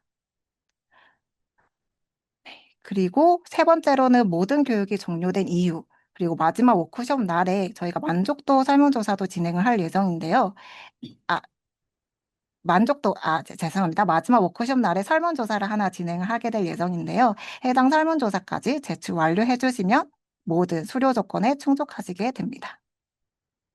그래서 다시 정리하면 3일간 진행되는 오프라인 워크숍 모두 출석하셔서 결과물 제출까지 완료해 주셔야 되고요. 주차별로 진행되는 소그룹 챌린지의 개별 과제 제출해 주셔야 되고 마지막으로 교육이 종료된 후에 설문조사까지 제출해 주시면 수료하실 수 있게 됩니다. 네, 다음으로는 오프라인 워크숍 진행 방식에 대해서 안내를 드리겠습니다. 워크숍 같은 경우에는 강의실에서 진행되는 집중, 대면 교육 형태입니다. 그래서 개인 노트북 필히 지참하셔서 참여 부탁드리고요. 워크숍은 제일 처음 말씀드린 것처럼 월요일에 파이썬 트랙, 화요일에 데이터 분석 트랙, 수요일에는 AI 에이전트 트랙, 목요일에는 콘텐츠 트랙 순으로 진행이 되며 각 워크숍은 오후 1시부터 오후 6시까지 5시간 동안 진행이 됩니다. 교육 장소는 저희 연세대학교 삼성학술정보관 7층 장기원 국제회의실에서 진행이 될 예정입니다. 참고로 오픈한 워크숍 현장에는 저희가 다가도 제공을 해드릴 예정이고 또 우수하게 참여하신 분들께는 소정의 상품도 드릴 예정이니까요. 가능하면 모든 교육 일정에 적극적으로 참여해 주셔서 수료할 수 있기를 바랍니다. 그리고 마지막으로 소그룹 챌린지 같은 경우에는 온오프라인으로 병행하는 자기주도 학습이라고 제가 작성을 해두었는데요. 일단 그룹 과제 같은 경우에는 워크숍 시간에 팀원들과 함께 수행한 뒤 어, 앞서 말씀드린 패들렛에 업로드하는 방식으로 진행이 될 예정이고요.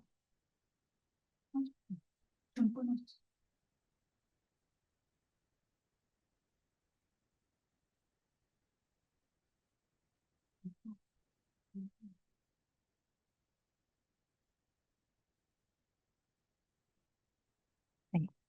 네, 여러분, 지금 네트워크 오류로 잠시 끊겨졌다고 하는데요. 혹시 여러분 어디까지 들으셨을까요? 혹시 오프라인 워크숍에 대해서 안내 받았다 하시는 분들 계실까요?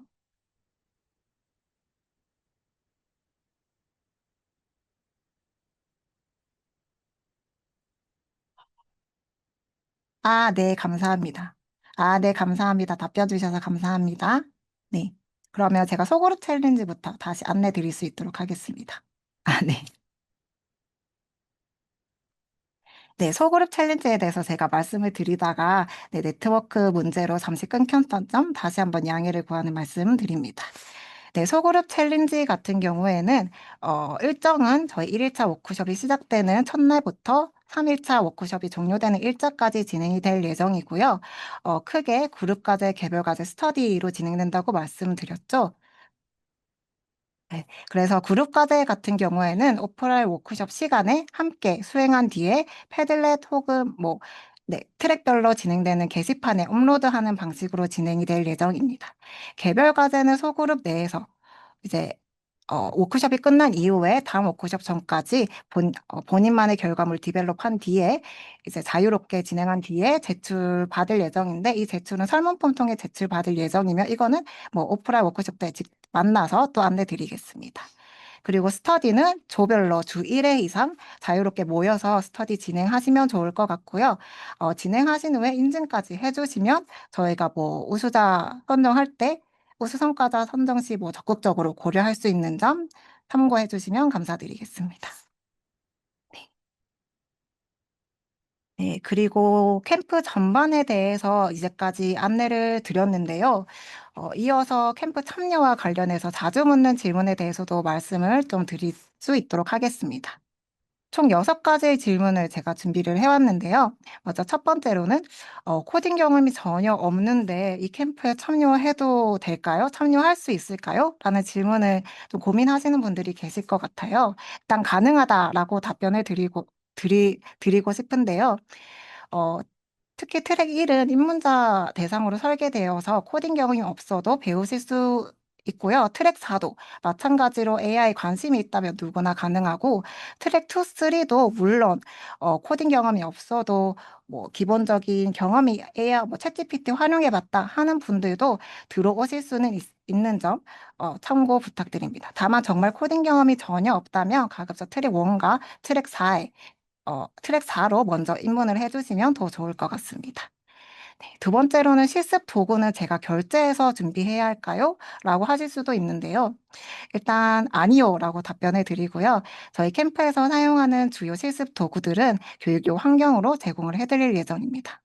다만 AI로 생성되는 다만 네 번째 트랙에 관해서 AI로 생성되는 이미지 및 영상 콘텐츠는 각 도구에서 제공하는 기본 구동 범위 내에서만 사용 가능하고요.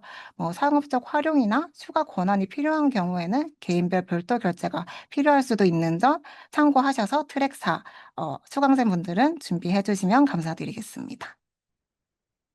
세 번째는 소그룹 챌린지 조 구성은 어떻게 되나요? 라고 혹시 앞에 못 들으신 분들이 계실까 봐 제가 질문으로 준비해 왔는데요. 소그룹 챌린지 조 같은 경우에는 저희 첫날 만나 뵙게 내는 날 1일차 워크숍 현장에서 랜덤으로 배정을 해드릴 예정입니다. 그래서 다양한 전공의 학우분들과 교류하실 수 있도록 랜덤 배정 예정이고요. 최대 4인 1조로 구성하여 진행이 될 예정입니다. 그리고 네 번째로는 3일 중 하루라도 불참하면 수료 불가능한가요? 라고 또 질문을 많이들 주시는데요. 원칙적으로는 수료 조건은 3일 모두 참석이기 때문에 3일 모두 참석해 주셔야만 수료가 가능하고요. 뭐 질병 등 불가피한 사유가 있는 경우에는 사전에 매니저님께 문의해 주시면 감사드리겠습니다. 그리고 다섯 번째로 개별 과제 결과물, 수료 조건에 들어가는 결과물은 어떻게 제출하는지 미리 알고 싶다 하시는 분들이 계실 것 같아요. 트랙별로 안내드리는 설문 폼 통해서 제출 안내드릴 예정이고요. 관련해서는 워크숍 당일에 다시 한 번 더 말씀드릴 수 있도록 하겠습니다. 그리고 마지막으로는 스터디 인증은 어떻게 하는지 또 궁금하실 수 있는데요. 스터디 같은 경우에는 저희가 트랙별 소통 공간, 뭐 예를 들어 패들렛에 조별 게시판을 만들어 드릴 예정이에요. 그래서 해당 게시판에 댓글로 매주 사진 있으면 더 좋고, 함께 날짜, 뭐 어떤 팀원들 누구 왔고, 어떤 걸 좀 배웠고, 어떤 걸 깨달았는지, 뭐 이런 걸 자유롭게 작성해 주시면 감사드리겠습니다. 네, 지금까지 AX 캠프와 관련해서 가장 많이 궁금해하실 만한 질문들을 중심으로 또 마지막으로 안내 드렸고요. 오늘 설명회에서 다 다루지 못한 내용이나 뭐 개인 상황에 따라 추가로 궁금하신 점은 앞서 안내드린 카카오톡 오픈 채팅방을 통해서 또 1대1 DM 주시면 답변 드릴 수 있도록 하겠습니다. 네, 아직 끝나지 않았습니다, 여러분. 네, 이제 이어서 이제까지 AX 캠프에 대해서 안내를 드렸고요. 이어서 다음 순서 진행할 수 있도록 하겠습니다.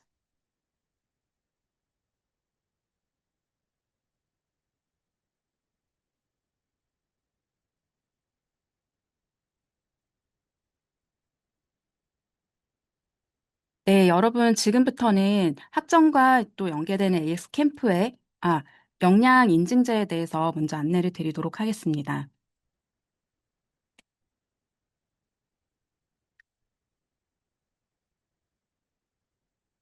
네, 우선 저희가 작년 이제 2025년 12월에 처음으로 이제 연세 AX 역량 인증제를 도입을 했는데요. 지난 2주간에 저희가 AX 원데이 클래스를 이제 진행을 했는데 그 기간 동안 굉장히 많은 분들이 관심도 가져주시고 또 질문을 주셔서 저희가 역량 인증제에 대해서 오늘 좀 자세하게 소개를 드리고 뒤이어서 학점과 연계되는 부분도 설명을 드리도록 하겠습니다. 우선 연세 AX 역량 인증제란 매학기 다양한 주제로 새로운 커리큘럼으로 개설이 되는 도서관 주간 AX 교육을 재학 기간 동안 총 30시간 이수를 하시면 연세대학교 총장 명의의 인증서를 발급해 드리는 제도입니다. 그래서 대상은 연세대학교 학부생 분들이시고 간혹 이제 대학원생 분들도 문의를 많이 주시는데 아쉽게도 대상이 아님을 안내 드립니다. 재학 기간 동안에 저희가 총 30시간을 이수를 하시면 되는데 교육은 기초 활용 단계와 심화 단계로 구성이 되어 있습니다. 그래서 즉 기초 활용 15시간, 심화 과정에 15시간, 그래서 총 30시간을 충족을 하셔야 되는데 여기서 중요한 내용은 심화 단계 교육은 필수로 한 번은 꼭 이수를 하셔야 하는 것입니다. 그래서 이 부분을 꼭 말씀을 드리고요. 또 작년 12월에 저희 본 역량 인증제 제도를 오픈을 해서 또 저희가 2월 말에 첫 신청을 받고자 이렇게 준비를 하고 있으니까 역량 인증제 관심 있으신 분들은 도서관 홈페이지의 공지사항을 잘 참고를 해주시고 또 이번 겨울방학 동안 원데이 캠프 과정을 수강한 학생분들께도 또 별도 공지가 나갈 예정이니까 잘 참고해 주시면 좋을 것 같습니다. 그리고 아직 저희가 그 정확한 공지 일정까지는 정해지지가 않았는데 대략 2월 말 정도로 참고를 해주시고 또 본 캠프를 수강하시는 수강생 분들께는 저희가 별도 안내를 한번 드릴 예정이니까 참고해 주시면 좋을 것 같습니다. 네, 다음은 이제 저희 AX 교육, 이제 인증 대상에 대한 교육을 좀 보여드리겠습니다. 저희가 이 포스터는 사실 홈페이지에 공지도 되어 있고 또 대량 메일로도 발송이 되어서 이미 확인을 하신 분들이 있으실 텐데요. 이번 겨울방학 동안에 신촌 캠퍼스에서 진행되는 AX 원데이 클래스와 AX 캠프는 모두 인증 대상이 되는 교육들입니다. 그래서 국제 캠퍼스와 신촌 캠퍼스에서 저희가 각각 기초 활용 단계 그리고 이제 심화 단계의 교육을 개설을 하고 있고 보시는 이제 해당 교육의 리스트는 화면에 그 표 내용을 상세하게 확인을 해주시면 되겠습니다. 그래서 국제 캠퍼스의 연세 AX 스타트 교육 그리고 신촌 캠퍼스의 연세 AX 아카데미 교육이 전체에 해당이고요. 또 단계별로 저희가 이수 시간이 조금 상이하게 보여지고 있으니까 이수 시간은 각각 잘 확인해 주시기 바랍니다. 그리고 이제 보시면 그 소급 적용되는 교육들에 대해서도 또 현장에서도 많이 문의를 주셔서 저희가 따로 이렇게 리스트업을 해놨는데 신촌 캠퍼스에서 2024학년도 이전에 진행된 교육들 중에서 소급 적용이 대상 되는 교육은 저희 표에 보시면 2024년 여름 겨울 DX 코딩 캠프 또 2023년에 여름 겨울 DX 코딩 캠프 그다음에 2022년에 파이썬 활용 기초 워크숍과 부트캠프가 포함이 되고 있습니다. 그래서 이 내용도 같이 확인을 해주시면 좋을 것 같습니다. 네, 다음은 저희가 이제 캠프 관련해서 이제 역량인증제 관련해서 또 이제 자주 묻는 질문들이 있으셔가지고 제가 몇 가지 이제 정리를 해서 좀 보여드리려고 합니다. 이 질문은 저희가 지난 워크숍 그 원데이 클래스를 진행을 했을 때 현장에서 받은 질문들인데요. 우선 AX 캠프 모든 일정에 참석해야 하는지는 네, 저희 이제 좀 전에 안내 주셨던 것처럼 AX 캠프는 오프라인 워크숍 3회와 소그룹 챌린지 3회로 구성이 되어 있는데 저희가 학점 연계 과정과도 연계된 만큼 교육 효과나 또 이수 인정 기준을 고려를 해서 전 일정 참석을 원칙으로 하고 있습니다. 그리고 이제 역량인증제 교육은 이번 겨울방학 동안에 모두 수강을 해야 하는지 또 질문을 많이 주시는데 이번 겨울방학 동안에 하는 것은 아니고요. AX 역량인증제 취득을 위한 교육은 학부 재학 기간, 그러니까 즉 4년 동안 30시간 이수를 하시면 되겠습니다. 그리고 이제 졸업생도 AX 역량인증제 신청이 가능한지를 문의를 많이 주시는데 우선 재학 기간 중에 저희 AX 교육을 수강한 경우에는 이제 졸업하신 이후에도 인증제 신청은 가능하도록 해드리려고 합니다. 그래서 우선 졸업하신 다음에 AX 교육을 수강하고 이제 인정을 받는 것은 불가하시지만 졸업 전에 AX 이제 역량 교육 이제 수강하신 내역들이 있다면 나중에 신청은 가능하다는 거를 기억해 주시고요. 또 AX 역량 인증제 해당 교육은 매년 동일한지 문의를 많이 주시는데 아니고요. 저희가 AX 역량 교육은 매 학기에 최신의 AI 데이터 또 AX 트렌드를 반영을 해서 새롭게 구성을 하고 있으니까 간혹 이제 트랙명이 조금 지난 학기와 비슷하다고 해서 같은 교육으로 이제 생각하시는 분들이 있으신 것 같은데 아니라는 점을 또 다시 한번 말씀을 드리겠습니다. 그리고 이제 추가로 또 이제 역량 인증서를 어디에 활용할 수 있는지 또 이런 질문들도 많이들 주셨는데요. 저희 AX 역량 인증서는 연세대학교 총장 명의로 발급되는 공식 인증서이기 때문에 관련 분야로 진학을 하시거나 또 취업, 또 개인 역량 증빙 자료로 활용할 수 있음을 말씀을 드리고 네, 자유롭게 다양한 분야에서 활용을 해주시면 좋을 것 같습니다. 네, 이제 다음은 저희 이제 학점 인정 관련해서 안내를 드리겠습니다. 네, 2025학년도 겨울 계절학기에 진행되는 도서관 AX 캠프는 교무처의 자기주도 학습 경험 학점 인정 제도와 연계해서 운영이 됩니다. 지난 여름에 저희가 코딩 캠프부터 학점 연계 프로그램을 파일럿으로 준비해서 시행을 했었는데요. 많은 학생분들이 저희 이제 프로그램에 관심도 가져주시고 해서 이번 겨울방학부터는 본격적으로 학점 연계 AX 캠프로 진행을 하게 되었습니다. 그래서 AX 캠프가 우선 학점과 연계되는 만큼 중요한 내용 위주로 설명을 드릴 테니까 잘 들어주시면 좋을 것 같습니다. 우선 이 자기주도 학습 경험 학점 인정 프로그램이란 학생의 흥미와 적성, 진로 계획에 따른 학습을 장려하기 위해서 비교과 활동 중에 일정 요건 충족 시에 학점을 인정하는 제도입니다. 우선 사전 안내를 통해서 이미 확인을 많이 하셨을 텐데 올 겨울 AX 캠프 과정을 모두 수료한 수료자는 자기주도 학습 경험 1학점을 인정을 받으실 수가 있습니다. 여기서 중요한 내용은 이제 저희가 AX 캠프 수강했다고 해서 이제 자동으로 학점이 부여가 되는 것은 아니고 희망하시는 학생의 경우에 이제 신청을 통해서 학점을 인정받으실 수 있다는 것입니다. 그래서 학점 연계 신청은 저희가 이제 캠프 시작하기 전에 사전에 보내드린 프로그램 확약서가 있는데요. 이 부분에서 이제 이 학점 인정 신청을 하실 것인지 저희가 문의하는 문항이 있었는데 아마 거기에 이제 많이들 응답을 하셨을 것 같습니다. 그래서 캠프 수강생 대부분이 내용을 보니까 많이 학점 연계를 신청해 주신 결과를 보면서 올 겨울에도 많은 학생분들이 저희 학점 연계에 관심이 있으신 것으로 저희가 또 확인을 하고 있습니다. 네, 우선 다음은 이제 제도 안내를 드리겠습니다. 자기주도 학습 경험 학점 인정 제도의 신청 대상입니다. 우선 재학생과 그리고 휴학생이 포함이 됩니다. 그래서 휴학생이 포함이 되는지를 또 물어보시는 학생분들이 있으셔가지고 저희가 이제 휴학생이 포함된다는 거 정확하게 말씀을 드리고요. 다만 유의해야 하는 부분은 졸업학기에 계절학기에는 참여가 불가하다는 것입니다. 그래서 본인이 졸업학기인지 아닌지를 먼저 잘 확인해 주시고 혹시 졸업학기인데 학점 연계를 신청하신 분이 있다면 저희가 또 명단을 따로 확인을 하고 추후 별도로 안내를 드릴 수 있다는 점을 참고해 주시기 바랍니다. 그래서 앞에 제가 붉은 글씨로 화면에 표시를 좀 해놨는데 학사 규정에 또 이렇게 규정이 잘 되어 있습니다. 그래서 자기주도 학습 경험 학점 인정에 관한 시행세칙 제3조 2항에 보시면 또 휴학생도 계절제 수업에 실시되는 비교과 프로그램에 참여를 해서 학점을 취득할 수 있다. 다만 졸업학기 계절제 수업에서는 비교과 프로그램으로 학점을 취득할 수 없다라고 이렇게 명시가 되어 있으니까 이 조항도 잘 확인해 주시면 좋을 것 같습니다.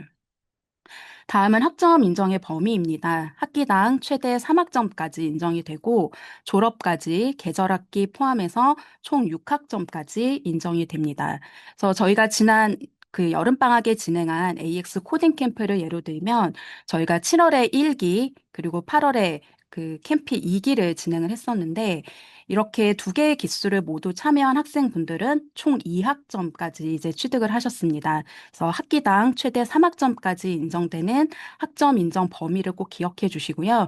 또 본인 수강 가능한 학점을 미리 확인해 두시면 좋을 것 같습니다.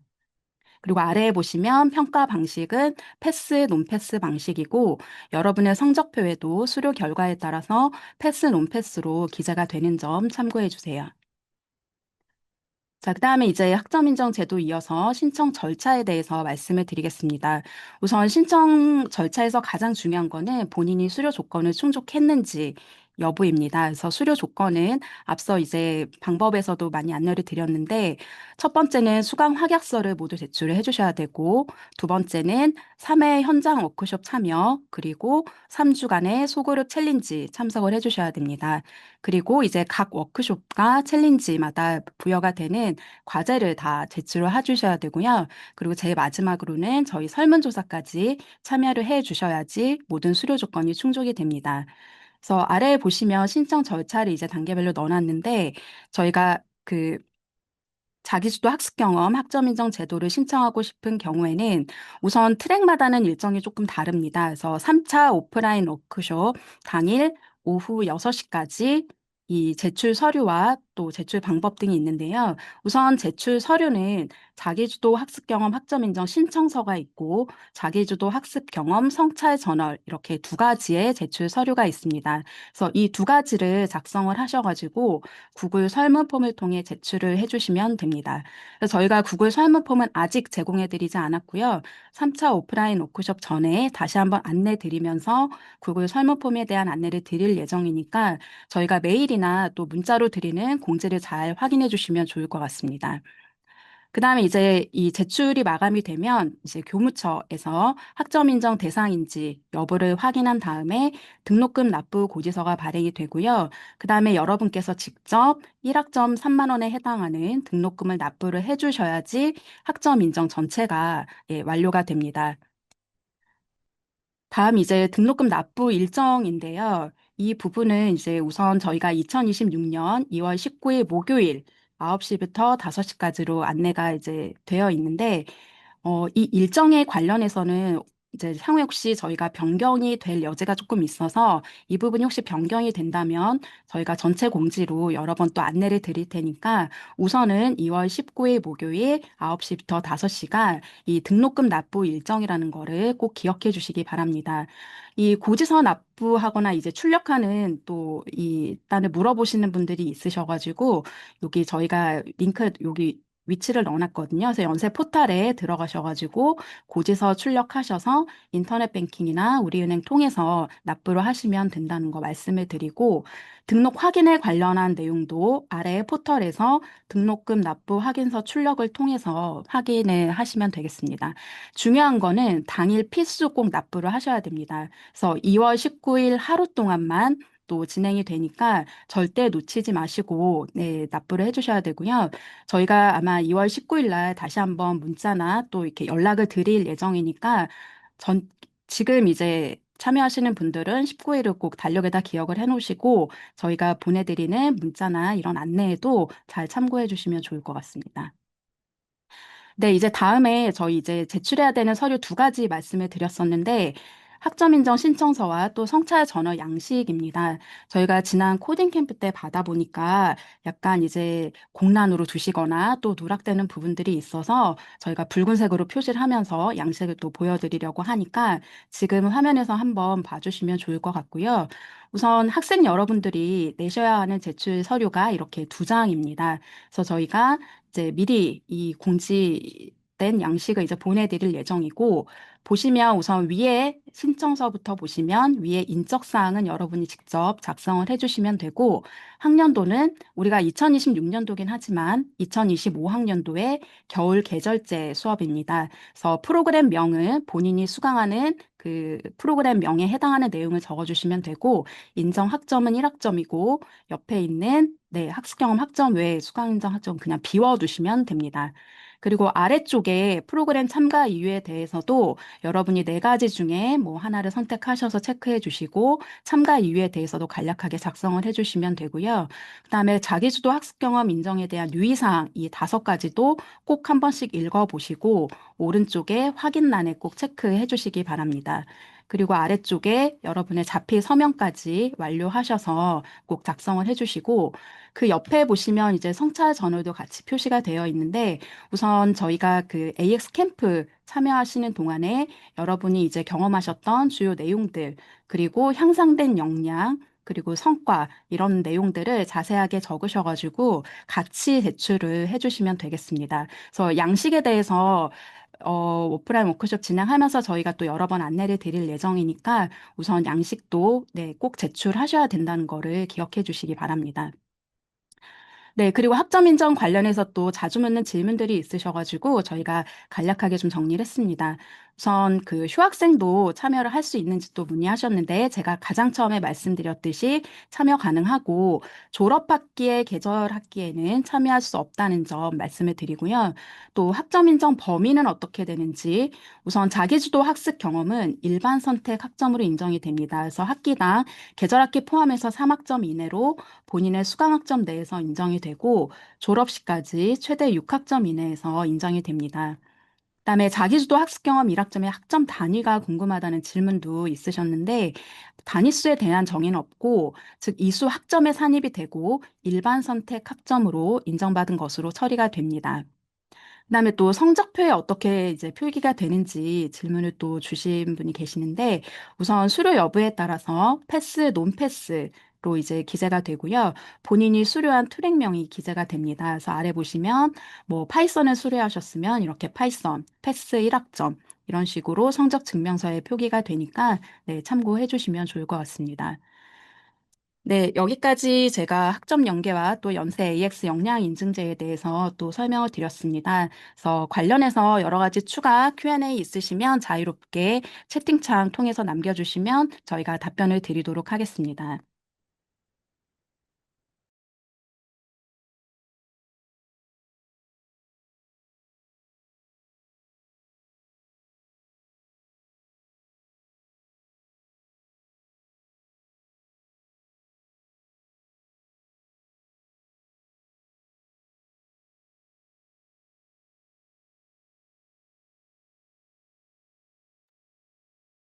네, 우선 한 가지 저희가 또 말씀드릴 내용이 그 학점 인정 관련해서 여러분들이 이제 확약서에 학점 인정을 신청하겠다라고 체크하신 분들이 많이 있으신데 마지막에 이제 이거 수료 못하면 나 논패스로 찍히는 거 아닌가요? 하고 질문을 주시는 분들이 있는데 저희가 처음에 확약서에 학점 인정 신청하겠다고 남기신 부분은 꼭 끝까지 저희가 그거를 체크하는 것은 아니고요. 저희가 이제 참고 관리 차원에서 먼저 이제 문의를 드렸던 거고, 여러분께서 마지막에, 정 어렵거나 이제 그러니까 전체 프로그램에 대한 이수가 어려워서 학점 인정 신청하지 않겠습니다 하면 그대로 프로그램이 이제 수료만 가능하고 또 학점 인정과는 별개로 수료만 가능하다는 점을 한번 말씀을 드릴게요.